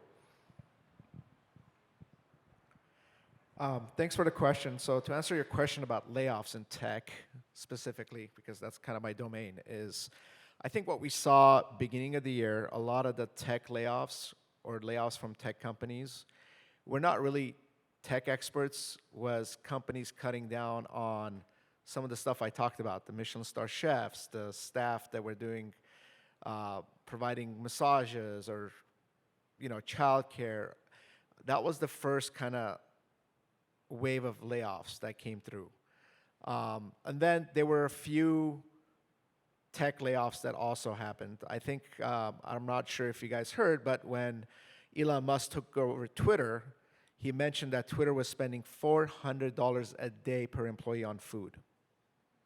Okay, so that was, when he found that out, it was like one of his first things that he did is he laid off everything that Twitter had as far as chefs and cooks and all that, put all the Twitter grills and refrigerators and all that stuff that was in the office on auction and sold it all.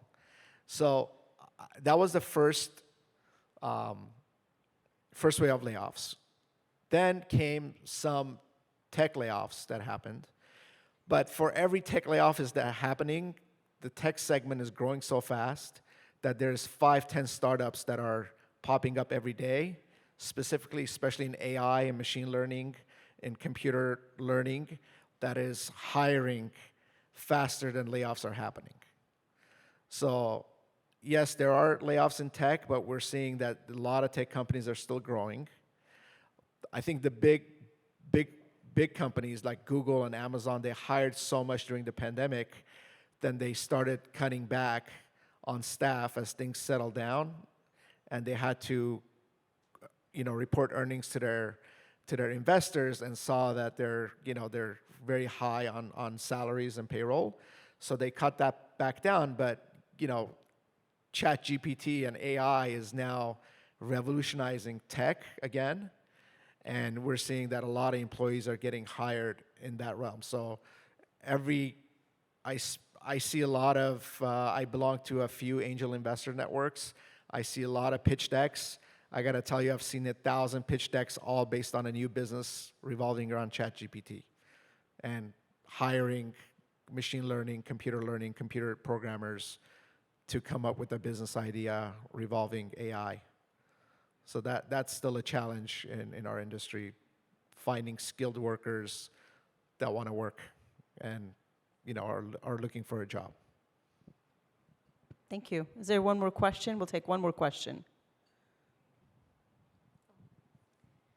Yes, my question is to everyone. I work very closely to the community, and the recent months or recent years, we had thousands of immigrants coming into Glendale, Russians, Armenians, and Ukrainians. And is the city ready to organize some kind of help to these people? I mean, just giving them medical is not enough. I see lots of doctors, attorneys, very good specialists. Because they don't have that social security card, they cannot work. Is it possible that we can prepare those people before they get their residency in United States to not to be discouraged, and eventually they're going to live here anyway? Is the city doing anything? This is to everyone. That's the great question, because I think most of us in this room can definitely relate to that, and I can speak for myself. At one point I was the newcomer. However, I'm not sure if this panel is prepared to answer that question. I mean, as long as we actually have hired several Russian citizens who fled the war, and we'll welcome. I mean, we're in a position where we'll pretty much hire anybody because we just need employees. But when you see somebody coming in from a situation like that, you want to obviously go over and beyond to help those people out, because it's really a horrible. They're fleeing a crisis, horrible situation. but also we're handcuffed with the federal laws and the laws that we're in. So they have to have a social security number or work visa or some status that we could hire them. And as long as they have that, we'd be more than happy to take on those people, and we try to. And perhaps that's a better conversation with the city and the economic department afterwards. But thank you for that. That's a very important question. It impacts the business community and the community as a whole. I think we're going to wrap up this panel. Thank you so much for your time. Thank you. Yes, thank you, Ara. Thank you, Gevik and Keisha. Amazing information on this panel. Now I am honored to introduce our next guests. Glendale has a growing reputation as a tech hub here in Southern California, and it's thanks to companies such as Disco that choose to locate and operate here.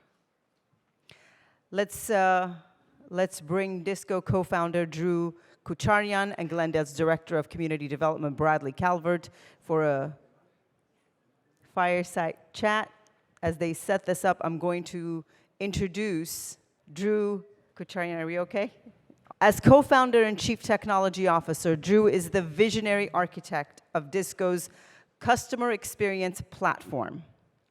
In his role, he's giving decision makers at organizations from small and mid-sized businesses to enterprises with a foundation to build a complete knowledge about their customers so they can trust in data-driven decisions. Directing strategy across product, engineering, and data science, Drew's team delivers innovative CX applications, helping clients understand every customer, every touch point, and every outcome in the consumer's journey. I realized how important that was when I became a business owner. His fervent commitment to servant leadership and nurturing a value-driven culture of collaboration, innovation, and growth has shaped Disco's tech team and the whole company, which we are going to hear about today. With more than 20 years of experience as Chief Technology Officer, entrepreneur, advisor, and angel investor, Drew has delivered high-impact customers for Fortune 500 companies and has scaled startups to multinational status. When he's not building things, he's raising 3 inquisitive boys with his wife and has set OKRs, objectives, and key results to improve his and his son's mountain biking and skiing skills. Yes, very ambitious, right? Leading our interview with Drew is Bradley Calvert, the city of, let me try that again. Glendale's Director of Community Development. Bradley led the adoption of the city's Economic Development Strategic Plan, citywide pedestrian plan, and an overhaul of the downtown specific plan, which resulted in the LA chapter of the American Planning Association's Comprehensive Plan of the Year. With that expertise, Bradley really understands what drives the city, including helping to create a great environment for businesses both large and small. Please help me welcome Drew and Bradley.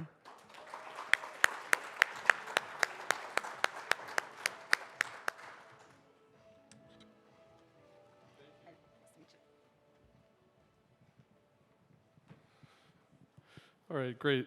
Thank you, Silva. Drew, thank you for joining us today. I believe first I owe you an apology. I think on Monday I told you I would not wear a tie today. It would be a little casual. My apologies. I had a few other things today.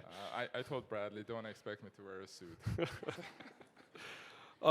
Again, thank you for joining us. This is a really unique opportunity for us, both the small businesses in the city as well as the city of Glendale to learn about your successes, what's helped thrive, what's helped kind of cause them, and hopefully for others to learn as well. If we can jump right in, if you could tell us a little bit about yourself. What is Disco and what's led your path to Disco? Thank you. So first and foremost, I want to thank the city for hosting this event, and also the audience. I know you all took time out of your busy schedules to be here, so I hope this the session is valuable to you. So going back to the question you asked, what is Disco and what led my path to Disco? Disco is a CX platform that's customer experience. We help large brands and businesses to understand every customer interaction and at every touch point and every outcome along that journey. We do that to help brands make more meaningful experiences for their customers and everyday people. And also the way we do that is by creating a transparent relationship between everyday people and brands so they can learn from each other as they go on to build those better experiences. You all heard a little bit about my background.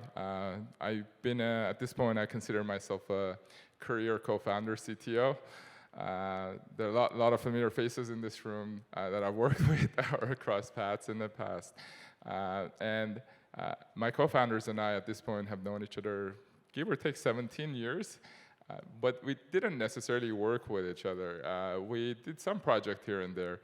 And I was exiting my prior company around 2013 or so.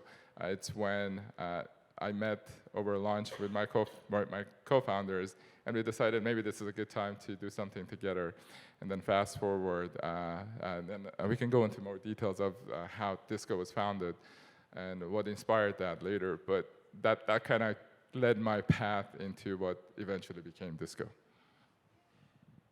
So you kind of alluded to that. What caused you to start thinking about starting a company, leaving your others? Could you tell us what inspired Disco itself, your products, your services, and we heard a little bit about what drives you, but what are the kind of missions that drive you today? Absolutely. So this was 2014 or so. I was speaking with a former marketing executive at a large tech company. And this individual was speaking so proudly about how he made all these data-driven decisions. And when I asked him, like, where did you get this data that you're making this decision? And the answer he gave me was quite concerning. He was purchasing this data set that he truly believed was representative of US consumers. But I was intimately familiar with that data, and I want to say 30–40% of that data was pure garbage. It was bots and click farms and international and all kind of stuff. I remember on my drive home after that conversation, I was thinking about this leader and the predicament that they're in. You have this individual who's trying to do the right thing, be data-driven, understand the consumers to get closer to them as he's building products and marketing campaigns. But the system is letting him down, and it was easy for me to think about he's not the only person with this problem. There's a lot of people, there's a lot of data buying and selling that happens. But also, it made me think about all the waste that creates, right? All the decisions that you make based on data that not necessarily has the highest quality. It creates quite a bit of financial waste, right? Right, it's easy to think about the financial waste, like all the products or all the ad dollars or all the marketing campaigns that don't deliver the return on investment. But also, I was thinking about all the environmental waste that creates, right? Also, CPG companies use data to make decisions. So all the products that end up expiring on shelves or products that nobody buys end up at some landfill somewhere. So it was a pretty large problem that we felt that we should solve. Or at least at that moment, I thought we should solve. And then my co-founders and I started looking at the consumer side of this, right? Trying to understand how do these large brands, how do the companies in general connect with people? How do they learn from them? And honestly, the story wasn't that much better, and to some degree still isn't, right? When I think about data collection practices on the internet, the model that has been prevalent and the model that comes to, like, the way I would describe it is bait and switch, right? Download a photo sharing app or a video sharing app, but in reality, we're gonna track you and do all this ethical or not ethical things with or without your knowledge, right? So right now, this is again in every few years, one of these companies become like kind of in focus. Right now, I think TikTok is the one. Right, so people are worried about what is being tracked, what data is being tracked, and what are these companies doing with that data? So we really wanted to challenge that model, right? And that gave birth to the idea of Disco, which is we created this transparent relationship and a transparent value exchange between everyday people and brands. So our people we have millions of people who are sharing their opinions with us, but also their online experiences in a totally transparent and opt-in way. They choose to share their information, and our promise to them is that that data is used to improve experiences, and they can ask us to delete that data or erase it or stop sharing it, right? And it's a very, as a matter of fact, transparency is what I like to call as one of our competitive advantage, and it's also a Disco value. And as people are sharing information with us, they get paid by points that can be converted into cash or gift cards. So it's a very clear value exchange, and our promise to them is that that data is only going to be used to improve brand experiences. So that's kind of how we ended up at Disco and where we are. So throughout that entire path, that entire journey, it sounds great products, great services. What do you think is your biggest accomplishment during that process, or Disco's biggest accomplishment? I would say there are a lot of milestones that we celebrate along the years, and specifically, just the most biggest and recent was becoming the exclusive brand lift and outcomes lift measurement provider for Warner Brothers Discovery, which is one of the largest media companies in the world. So we're their exclusive measurement brand outcomes lift measurement partner right now. Very exciting. And this is a little bit for us at the city. Helps us out as we try to grow the next Disco, the next big company here. But why did you decide to locate your headquarters in Glendale, and what has the city and what can the city do to help support you and your growth? Yeah, perfect. Thank you for that question. Even though I haven't lived in Glendale, I've always been in the vicinity of Glendale, so I have a lot of friends in Glendale, family members, so, and also both of my co-founders used to at least live in Glendale. And so just thinking back and looking back the last 20 years or so, so much growth has happened in Glendale.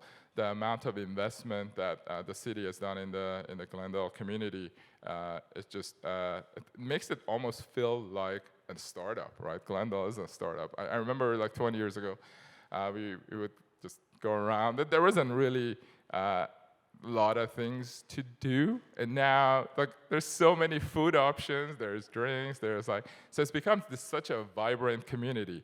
So which attracts, it makes it easier for you to start a company because your employees, your people, probably would want to go out and have a drink afterwards or get some food afterwards, right? That was a big part of it. And then also when I think about some of the city's programs, like the Choose Glendale program, and also some of the work that the Hero House people are doing around educating and just connecting people, it's creating it's starting to feel like more of a tech hub, and further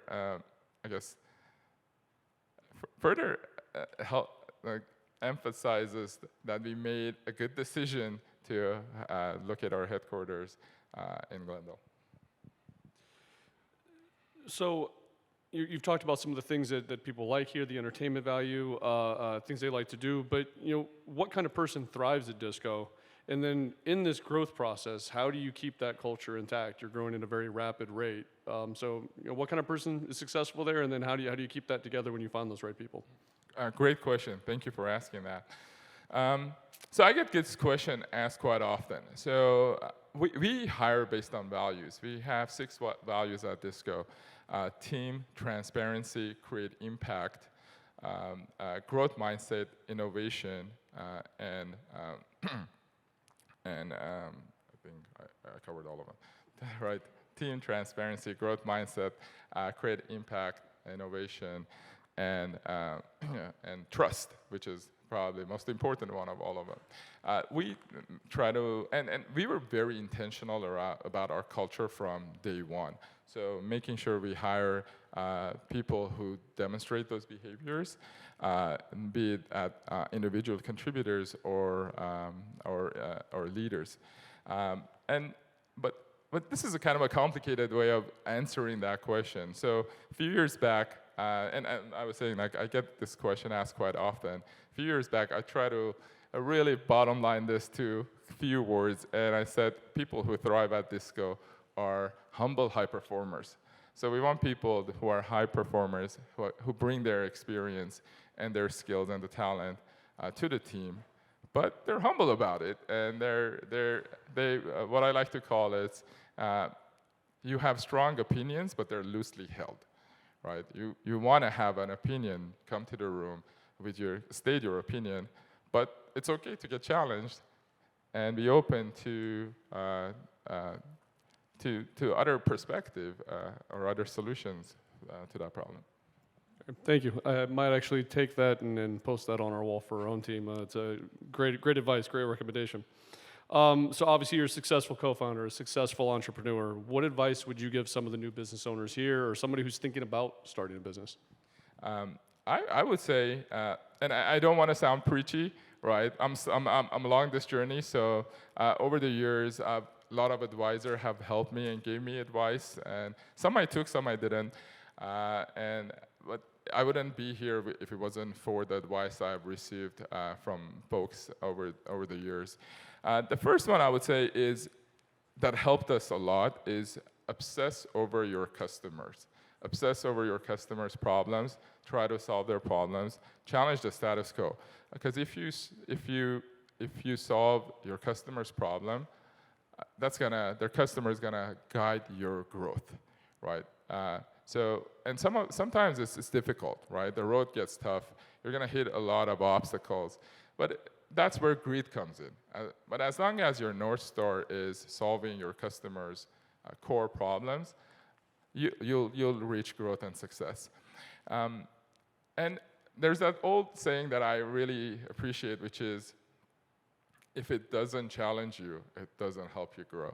And that applies to you, but also for your customers, right? So how do you challenge yourself as you go find solutions that help your customers grow? The other part, which is, this is more something that I'm realizing more and more, and I appreciate more and more, it's around being grateful and appreciative. Just try to regularly appreciate your supporting cast.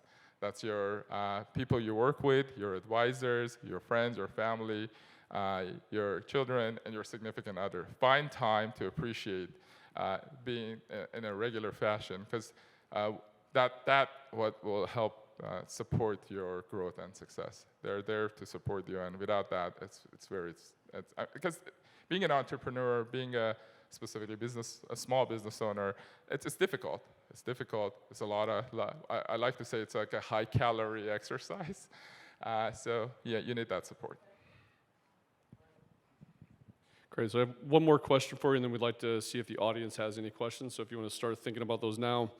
What do the next few years look like for Disco in terms of growth, change, and then what would you give in terms of advice for an aspirational company who, maybe like Disco, is trying to scale quickly?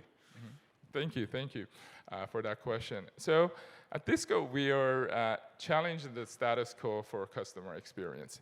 Traditionally, customer experience has been defined as understanding your own customers.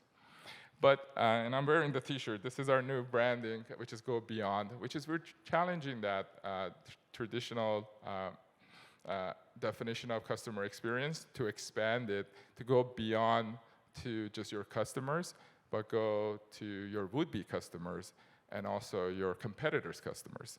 So as we build Disco's CX platform, we want to become the #1 choice for brands when it comes to understanding their customers, right? #1, we want to be embedded in their workflows for product and marketing and advertising to help them create better experiences for everyone. Disco's vision is a world that people trust in sharing information to improve our human experience. And the way we want to get to that world is through our mission, which is to build the world's most trusted customer experience platform that fuels brand growth. Now, some of the advice. The second question was how can some advice around companies who may be trying to scale quickly. Yeah, I would say figure out your culture early on. Like, it's important. And by the way, when we were thinking about our culture, this wasn't like the co-founders or the leaders sat in a room and wrote a list of aspirational things. We took a very grassroots approach. We went and surveyed our people to understand, hey, what are the values that you see people actually exhibiting in their everyday work life? So those were some of the results we got. The 6 values that I shared earlier were the ones that came from that grassroots effort. So you want to create a culture, and then you want to hire with that culture, right? Because at the end of the day, companies are just a group of people, right? It's and you want, and those are your champions. Your employees will be your champions. Those are the people who are going to create the value and enterprise value for your company. And fundamentally, those are the people who are delivering value to your customers. So you want to make sure you get that right.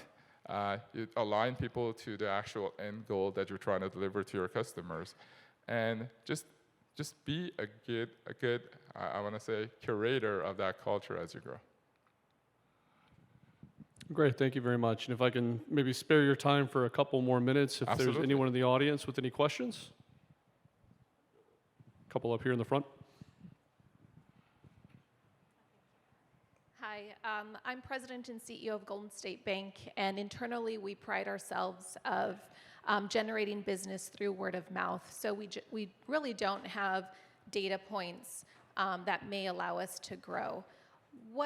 What can Disco do for us to try to maximize, our client base outside of the word of mouth? Yeah, perfect. So that's actually one of our customers. They're called Bestic. What they do on a monthly basis, they call it a solvathon.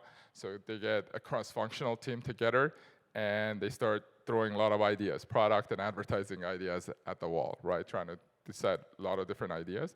And what they do, they utilize our customer experience platform, right, to test those ideas with millions of people in real time. So it's like, hey, what if we did this?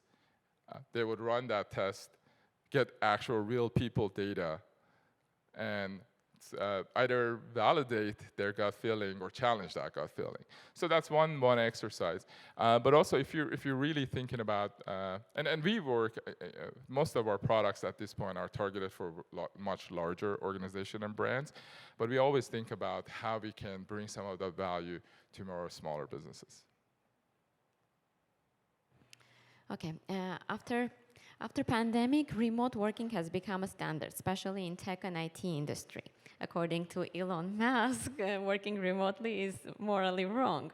What's Disco's approach to that? Is that a solution or an issue? And if that's a solution, then how do you really measure the productivity of your employees?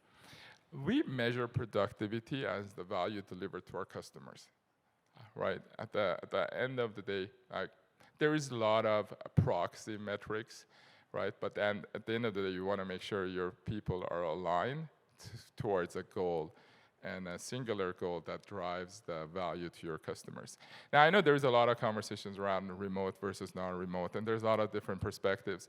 And we currently move to a hybrid model, so people are able to come to office or work remotely. And some people were asking me around, and that created quite a bit of questions around, hey, people who are coming to office have some pros and some cons, and people who are remote have some pros and have some cons. And what I said, it's hard to argue that you can communicate more effectively when you're in person, right? A whiteboarding session is very hard to, right? Well, many people, it's very hard to duplicate in a remote world. But what I said, it's for people who are commuting, like this is kind of the framing I gave to the team. It's like for the people who are commuting to the office, they're investing time in that commute. Like probably could be like 30 minutes, could be an hour, could be 2 hours, right? Depending on where you're in LA, all right? It could be quite a large investment. So they're making an investment, and the return on that investment is potentially being in a room that can have a quicker conversation with their colleagues. And I said for people who are don't have the ability to go to an office. Maybe you're at a place that we don't, and we have offices in multiple places. So we have offices in our headquarters are in Glendale. We have offices in Connecticut, New York, and an office in Armenia, Yerevan. And I said, if you're close to an office, invest the time, get in, and the return on investment that you get is that kind of that collaboration with your team members. But if you don't have the ability to go to the office, that hour, 30 minutes, or 1.5 hours, you invest that in more communication or creating more visibility or getting your team together around and focusing them on the different types of topics, right? Because fundamentally, at the end of the day, our goal is to deliver value to our customers. Now, there are multiple ways of doing that. But we want to rely on our employees to make the best decision, right? Because they're the ones at the forefront, right? One of the things that I didn't talk about our culture, and this is one of the things we did from very early on, we have this, our leadership model is called servant leadership, right? This is one of the principles of DISCO, where it actually flips the leadership model on its head, right? If you look at our org chart, I'm all the way at the bottom, right? And it's more of like a tree. So that reinforces this mindset that leaders are a support system for the people who are actually like interacting with our customers or building the software or delivering customer support or, right? So to me, it's like we want to shift that responsibility as much as possible and empower people to create that impact. Now, while we understand there is a difference being in person and remote. Any other questions? One more back here. Oh, two more. Thank you. My question is about the exponential growth of technology in our present times. How is AI specifically changing what you do in your industry? What are the dangers or benefits to the accuracy of the data that you produce in your line of work? Great question. I think specifically this last quarter, AI development have accelerated significantly. We're all trying to figure all of that out. It's starting to move rather quickly. So we've had in a lot of our products, we utilize a lot of data science and a lot of machine learning models. So there's a lot of AI that helps, and we have built quality measures to make sure that the results that we're seeing and results that we're delivering to our customers are actually like real world. They're not what I like to call, because what we're seeing now is like hallucinations, right? It's called hallucinations, specifically with generative AI. We spent quite a bit of investment and quite a bit of time on making sure that our systems don't have that type of side effects, because we're working with large brands and we're a decision support system, right? If someone's going to deploy $10 million capital, they want to be confident that the decision that they're making is correct, or at least the data is part of it is correct. So we spend quite a bit of time understanding that. But and we currently do not use any generative AIs.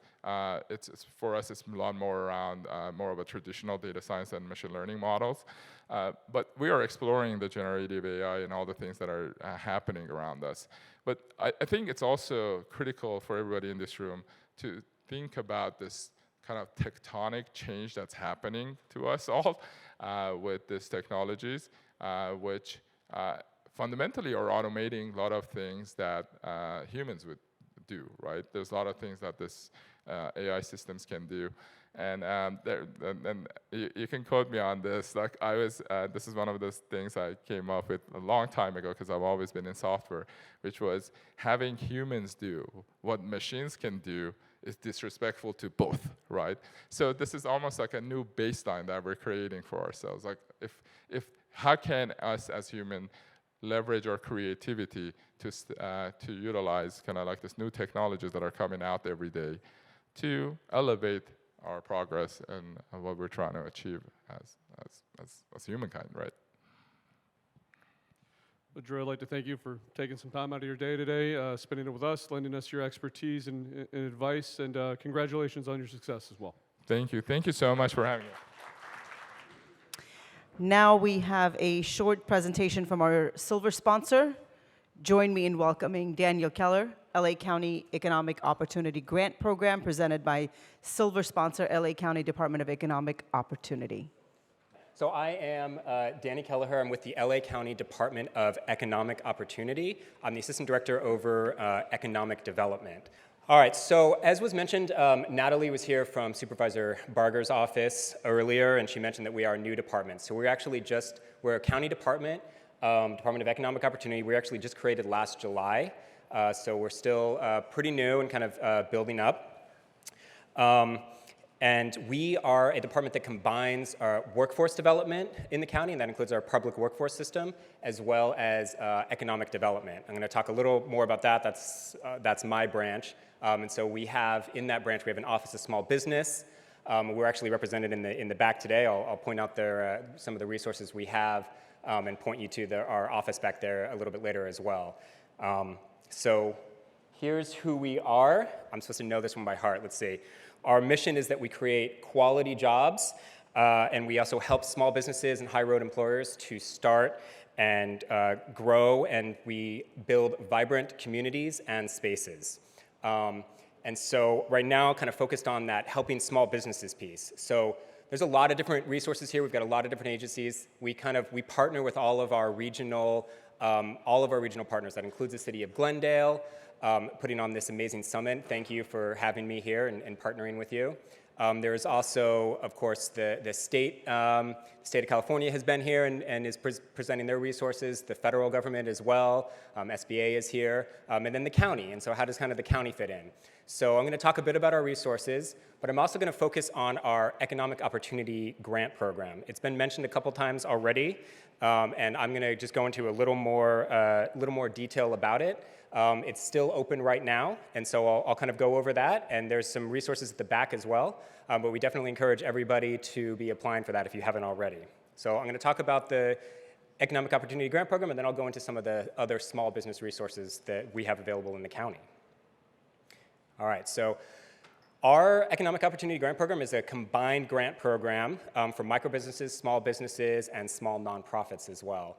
And it combines a couple of different programs. One of them is a state program that's specific for microbusinesses, and then there's also funding from the ARPA, from the American Rescue Plan Act, and there's a number of different grant opportunities within the ARPA program as well. So I'll go into a little detail about some of those, but these are open right now, available for you to apply at grants.lacounty.gov.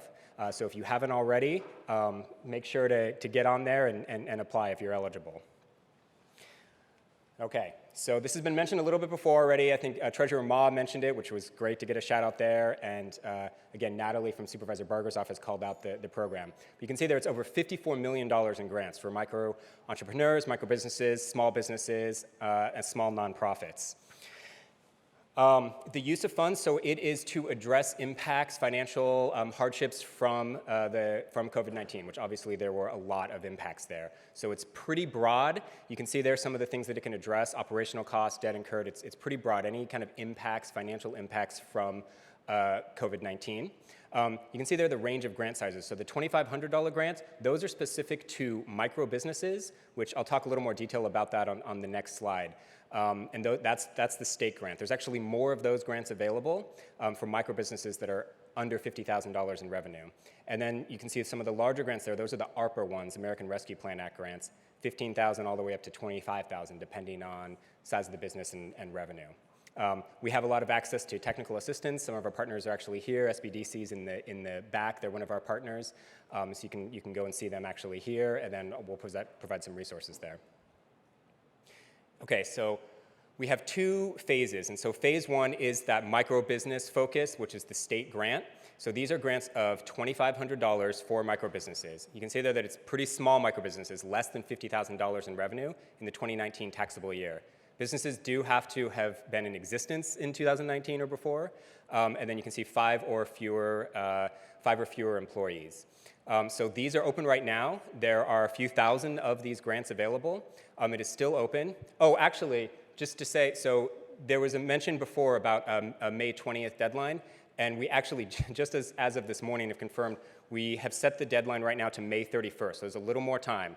If you haven't applied, certainly don't hesitate. Go to grants.lacounty.gov, get the application in, but we do have till May 31st on both phase one and phase two at the time.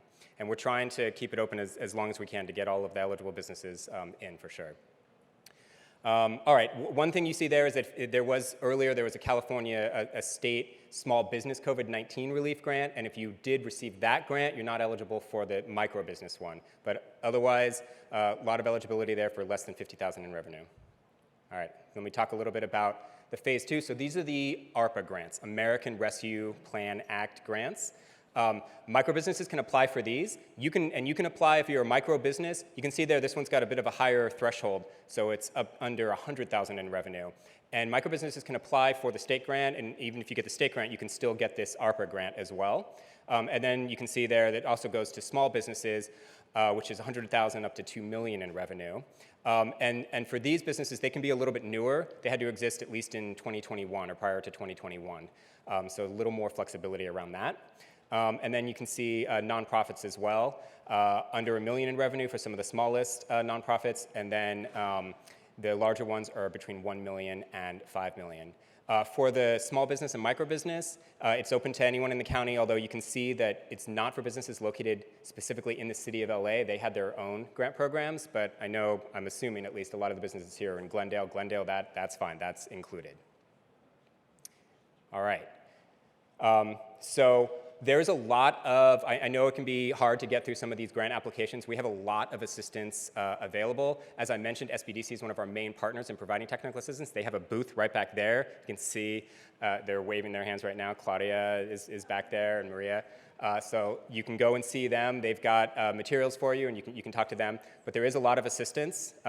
So there are online and live webinars that are going on pretty frequently. We're adding new ones all the time, actually. And there is a call center. You can see the number right there, 833-364-7268. We also do one-on-one sessions to help get all the material in and work to get those applications completed with the SBDC business counselors. Again, you can talk to them right in the back right here. And then we're doing a lot of community engagement events and street team drop-ins to kind of help get those applications completed. So grants.lacounty.gov, all of this information is there. If you haven't gone and applied and you're eligible, please go start your application today. You do have till May 31st, but don't wait, get it in. All right. This is just a little more information. Application Assistance Center, tech support. So there is a lot of support around getting these in. That's my email address over there, but don't go to me for help with this. I'm not going to be very helpful. Use the other lines and website. All right. So that is Economic Opportunity Grant Program. It's been pushed a lot. It is open right now through May 31st. More information at the back there. Please definitely go and apply. All right, I'm going to transition a little bit and talk about what we do with our Office of Small Business in our Department of Economic Opportunity. We offer a lot of free resources for businesses in the county. So, small business services. All right, as I mentioned, our department combines workforce development and economic development. And so we do have some workforce development services. This isn't my shop, so I can't speak as well about all of these, but you can see here some of the things that we have around talent recruitment, helping you find quality employees for your businesses, employee upskilling, helping train and develop your workforce. There are some funding programs there to help subsidize wages. Layoff aversion, I know there's a whole panel and that came up a bit about what to do if you potentially need layoffs or want to try to avoid that. We do have a program around that. And then you can see there are credits and incentives around workforce for tax credits and various incentives. So I'm not the expert on these, but bizdev@opportunity.lacounty.gov. Yeah, I see people taking pictures of that. That's great. That is a great resource to reach out to for any of this assistance. All right. Okay, so Office of Small Business, that is in my shop in economic development, and here's some of the services that we offer. Now again, these are all at no cost to you. We do one-on-one business counseling. We also provide technical assistance in competing for public contracting opportunities. This is Apex Accelerator. This is actually a program funded by the Department of Defense, the federal government. It used to be called, people might be familiar with PTAC, Procurement Technical Assistance Centers. That was their former name. It's now called Apex. Apex doesn't stand for anything as far as I know. It's just the fancy name, Apex. And they're actually in the back right there also, our Department of Economic Opportunity. Enrique's waving his hand. He's the head of Apex in my Office of Small Business. So you can go and see him and look for, get some information on contracting opportunities with local, state, federal government. We also have a certification and preference program in our county contracting. So the county contracts, we have billions of dollars in contracting that we do, and we like to focus on small businesses. So I'm going to provide a little more information about that later, about getting registered with the county as a vendor and then getting certified as well.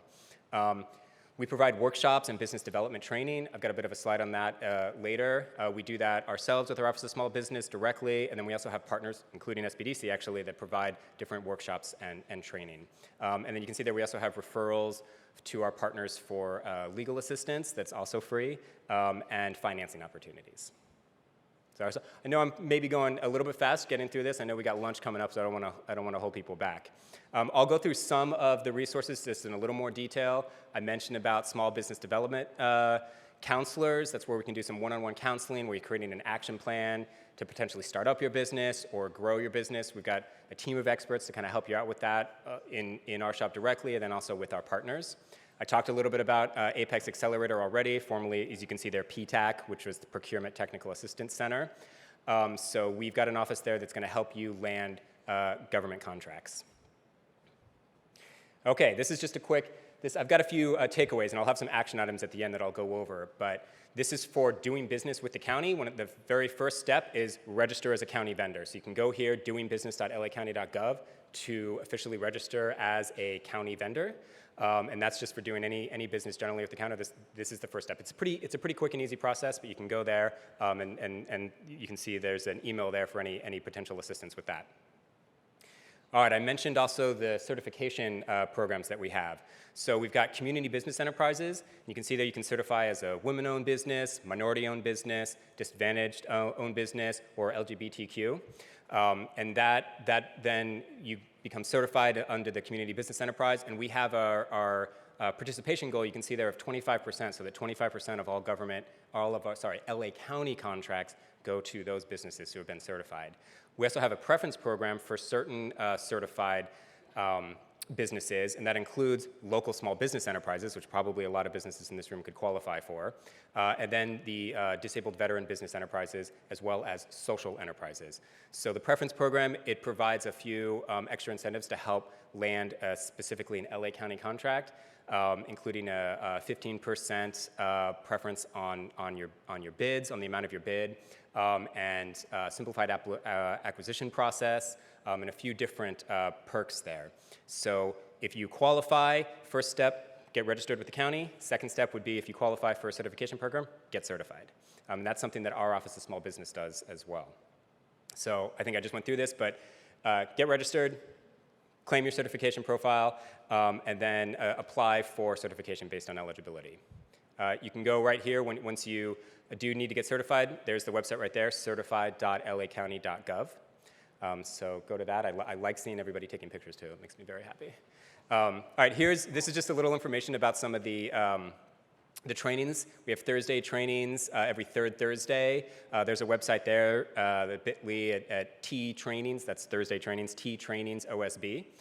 So there's different topics covered every month. Here's kind of some of the upcoming ones: local small business enterprise, social enterprise, again about the certifications, and then about Apex. So you just kind of learn about some of the resources that are available, and we're always trying to adjust and build new topics as well. This is just a quick slide on some of that legal aid I mentioned. This is where you can go for that free legal aid. LALegalhelp.org, where we've worked with our partners, Betsthetic and Public Counsel, who can provide some free legal assistance to small businesses.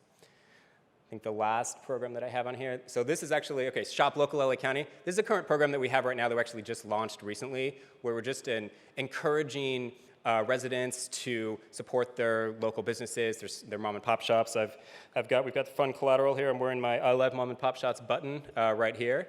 But we're also working with small businesses to help elevate their online profile, to get reviews, which we're encouraging customers to go and leave positive reviews for businesses. So go check out shoplocal.la. You can actually take the pledge to support local businesses yourself, but you can get information around some of the support for businesses. All right, so I went through a lot. I wanted to make sure you kind of know we're out there. We have a lot of free resources for businesses. Please use them. And then, of course, Economic Opportunity Grant Program, apply to that if you haven't already. And see, here's my action items, call to action there. Apply to the EOG. I think I flipped these. It should be register as a county vendor first, then certify with the county, but do both if you can. Take the Shop Local Pledge, got to push that. And then take advantage of the free resources. I've went over a lot of the ones that we have in the county, eligible to anybody in Glendale as well. Glendale has many resources as well. That's why they're putting on this summit to kind of share what they have available, as well as what's there from the state and from the federal government. So take advantage of these. And then I think last is just a contact page. So if you didn't get it before, there's some different websites and email addresses to contact us. So I think that's it for me. Thank you so much for having me. This has been a great event. So I'll be around for a little bit. Come and hit me up with any questions after. Thank you so much. What a great program. Lots of great programs for small businesses in the community. Now I am thrilled to bring to stage Ms. Shua Wang, Glendale's Deputy Director of Economic Development, who will share more on the resources available to small businesses throughout the city. Shua Wang. Thank you, Silva. Hello and good morning, everyone. Here in the city of Glendale, we love our small businesses. That is why I am extremely excited to share with you a presentation on elevating your business with your economic development team. Glendale's Economic Development Division connects businesses with the people and resources they need to prosper and grow. We are committed to job creation and job retention, creating wealth in the community, and enhancing the quality of life for our residents and our businesses.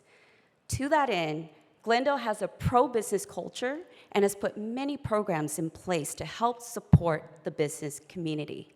But before I go over our business services, I would like to share a short video on our Economic Development Strategic Plan and why it matters. Please take a look. Since its founding in 1906, the city of Glendale has transformed from a quaint suburban community to a thriving urban hub with a bustling downtown district. As the fourth largest city in Los Angeles County, located just north of downtown Los Angeles, Glendale has much to offer. It is recognized as one of the safest cities in the United States, and Glendale provides about 200,000 residents and 12,000 businesses with a high quality of life and exceptional services. Glendale is one of Southern California's most desirable retail markets. Factors that make Glendale one of Southern California's emerging regional tech hubs include 6 million square feet of office space, several high-profile tech companies and corporate headquarters, 2 exciting tech accelerators, and our close proximity to JPL, Caltech, and USC that can provide us with talent. Glendale's Economic Development Division worked with key businesses and community stakeholders to develop a 3-year strategic plan. Together, our team identified 3 guiding principles for Glendale's strategic plan: leadership, collaboration, and innovation.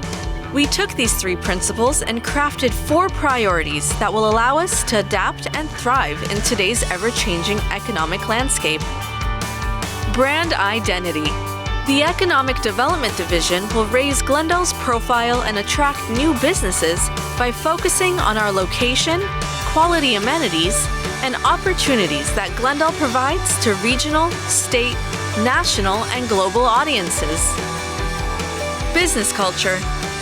Diversity, equity, and inclusivity remain a priority as we develop a business-friendly environment. Economic development will leverage resources to encourage more minority and women-owned business ventures and continue to support our existing business community. Innovation ecosystem. Economic development will continue to cultivate the city's innovation and tech industry sectors by building strategic partnerships and developing programs that will serve and strengthen our entrepreneur community. Entertainment and lifestyle. Arts, culture, and entertainment are crucial for a thriving city. Economic development will continue to build and promote Glendale's art and entertainment district to help sustain small businesses, attract talent and visitors, and strengthen our economy. Economic Development Strategic Plan will be Glendale's roadmap to ensuring the health of our local economy for years to come. We will continue to strive for sustainable excellence and diversity in Southern California.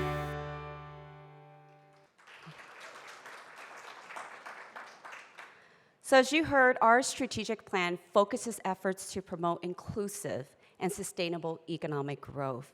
And as we look to grow Glendale's economy, we understand the importance of cultivating a welcoming and inviting environment so that businesses and investors choose Glendale and stay here in our city.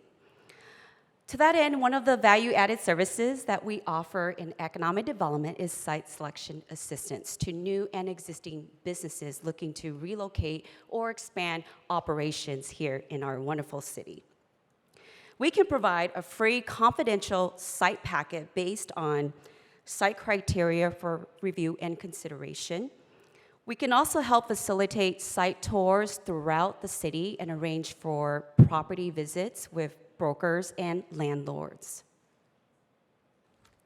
So the hallmark of Glendale's economic development success is our concierge-level customer service. If needed, businesses from mom and pop shops to major corporations will receive one-on-one assistance from one of our experienced project managers. So the economic development team utilizes customized data to assist companies looking for sites in our city or local businesses that are considering an expansion here in the city of Glendale. We can provide free market analysis and demographic reports to businesses looking to better understand the marketplace here in the city of Glendale. This can include market or demographic data within a certain radius of a property, such as daytime population, number of households, disposable income, types of nearby businesses, and much more. So as you heard earlier, through a partnership with the California Employers Association, the City of Glendale offers a free human resource hotline to provide guidance and advice to all Glendale employers on HR compliance, labor laws, employee handbook policies, whatever the case may be related to HR, a lot more that we can provide guidance on. The HR hotline is opened from Monday to Friday from 8 a.m. to 5 p.m. We encourage all of our Glendale businesses, please take advantage of this free, valuable tool. So as alluded earlier by California State Treasurer Fiona Ma, we have put together a comprehensive list of business programs and incentives from the city, from the county, from the state, from the federal level, all consolidated into one single document for our amazing Glendale businesses to access. Now, in order for you to, if you haven't already, you can actually scan the QR code at your tables, and you can download it there, or you can go to our website at chooseglendaleca.com. So we love supporting and shopping local and can assist with promoting your business here through multiple digital channels. We would love to promote your business on our social media platforms such as TikTok, Twitter, Instagram, LinkedIn, and Facebook, just to name a few. So earlier this year, we launched an interactive Visit Glendale planning tool for locals and visitors to plan and map out their day in our beautiful city. It certainly provides a new way to explore and experience what Glendale has to offer. For example, hotels, popular restaurants, activities, shopping, and much more. Again, you can access this tool by going on our Choose Glendale website, or you can download the app from your mobile device, all for free. And if your business is not already featured, please do not hesitate to reach out to our team, and we'd be happy to add you to the app. So what I want to leave you all with is that please consider the Economic Development Team a resource and business partner to take advantage of any of the business programs or services I shared. Please contact us via email, by phone, on our website, or please stop by our table right outside when you checked in this morning. We have a lot of great materials out there, and let's grow Glendale together. Okay.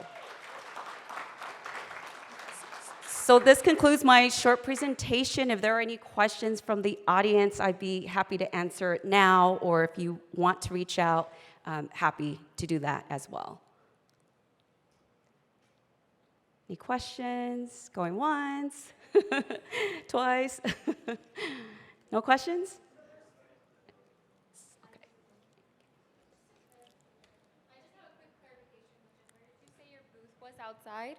When you first checked in for registration, we have some pull-up banners, and it says Choose Glendale. So we have a lot of great materials, infographics laid out. Okay, thank you so much. It's my pleasure. One Yes. question. Is Glendale City has buildings that business people can rent on a low budget? I mean, I've been working in Glendale 23 years. My rent went from $300 to $1,800 for the same room. So is there, the city offers any location or any buildings? Thank you for the question. And just to clarify, are you referring to commercial space, or is it office space?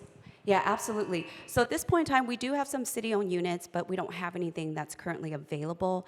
But having said that, it would be our pleasure to have more information in terms of what you're looking for, and in that manner, we can provide you with a customized list of potential locations. We can also, as I alluded to earlier, tour you around, take a look at some options, and go from there.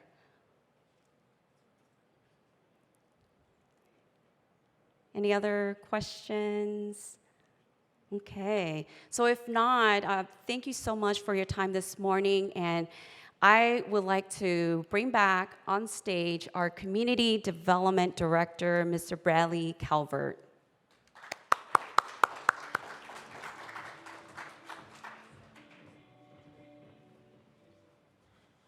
Great, thank you, Shua. Thank you, everybody for being here today. I've been told I have a couple extra minutes, so I'm going to do some shameless self-promotion of the Community Development Department here at the City of Glendale, if you'll bear with me. We've had an opportunity over the past week to do a number of different events.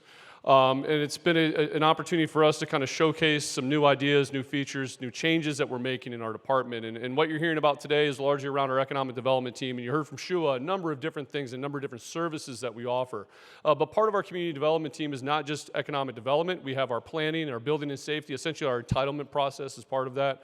Affordable housing, our inspection services, a number of different divisions. And what I'd like to mention here today is while we have started to change our strategy and approach in economic development to try to help small businesses really establish foothold in this city, we're making significant changes in our planning and entitlement process as well.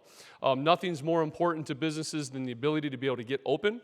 And a lot of times that delay, that longest delay, occurs within our entitlement processes. So we're making a number of changes to help you get open faster, to help new businesses get open faster, to help our plans and your processes, your permits move through our system quicker.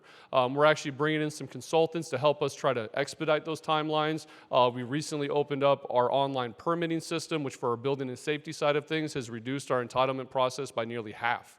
So we're making a number of changes to serve you better, to serve our community better, whether you just want to build a new home in our city or whether or not you would like to open a business. We would like to let you know that we are here, we're open to help you, and we're here to make changes.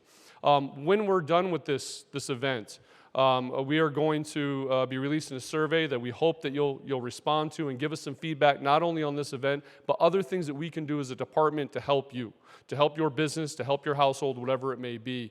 So please keep an eye on that. We're really looking for some kind of feedback, really a call to action from all of you to give us that input on what we can do better. So in terms of closing remarks, again, very excited to be here. This is our first event that we've done. We are looking forward to growing this, making this better than ever, and that survey will also be an opportunity.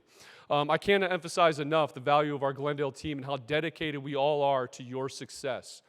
This has been a great day. It's been a great few days of events. I want to take a moment to thank all of the businesses, the individuals who have made this first ever summit possible, a number of organizations, a number of companies. So thank you to our event sponsors, LA County Board of Supervisors, Catherine Barger. You heard earlier, she was one of our primary sponsors. Golden State Bank, the County of Los Angeles Department of Economic Opportunity, Athens Services, SoCal Gas, Glendale Community College's Professional Development Center, Edward Jones, the Accountancy, Axiom Print, my colleagues over at Glendale Water and Power. There's a couple of them over there if you have any questions for them. And our Glendale City Employees Association, sorry to put you on the spot there. Glendale Employees Association is our event donor, as well as our in-kind sponsors, the Prospect Group, AB Media, who we've had an opportunity to work with several times during the course of these past few days, AG Designs by Armin, US Armenians, Fat and Happy Beverages, International Entertainment, and Firehouse Barbecue. Thank you again also to all the exhibitors. A lot of great information out there. I hope that you all stick around for the lunch and gather some information and meet some of our booths out there as part of the exhibitors. I want to give a heartfelt thank you to all of our speakers today who joined us to share their insights, their expertise, their knowledge. I hope that you have found nuggets in there that can help you, help colleagues of yours. I would also like to give a huge thank you to our city council who made this possible. They dedicated funding to this. We've heard Councilmember Asatrian, this is one of her primary ideas that we move forward with. Really, again, their commitment, their focus on helping our small business community, prioritizing you today and every day. As you heard, economic development, especially small businesses, are one of their 4 priority areas for the coming fiscal year. Finally, a very special thank you to Embassy Suites. This has been a great venue for us to use. Hotel staff, all the effort and the work that you put in making this effortless and fluid for us. Our economic development team, Shua, Jenny, Ani, Sandra, Juan, Sevak, Jennifer. I think I caught everybody that was involved in this. Did I? Kyla, yes, Kyla. Thank you to that team for really helping to put that together, especially on a short notice. We really put this together in a very brief amount of time. I'm really grateful to have them as part of our community development team. If you could join me in a round of applause for that team as well. Anyone from economic development, please stand up. And then also let me share a very special thank you to Silva, being our MC. I hope that you'll return for future events for us as well, so thank you.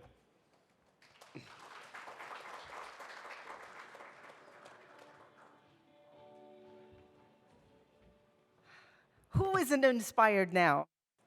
Right? I'm inspired. I have so much information. I don't know what you were doing, but I was taking notes. I have so much information to work with. I am excited for us to take some of this information back to our businesses and share it with our teams and implement it, of course. And thank you, Bradley, very much. I will come back. This has been great. And we have completed our main presentation.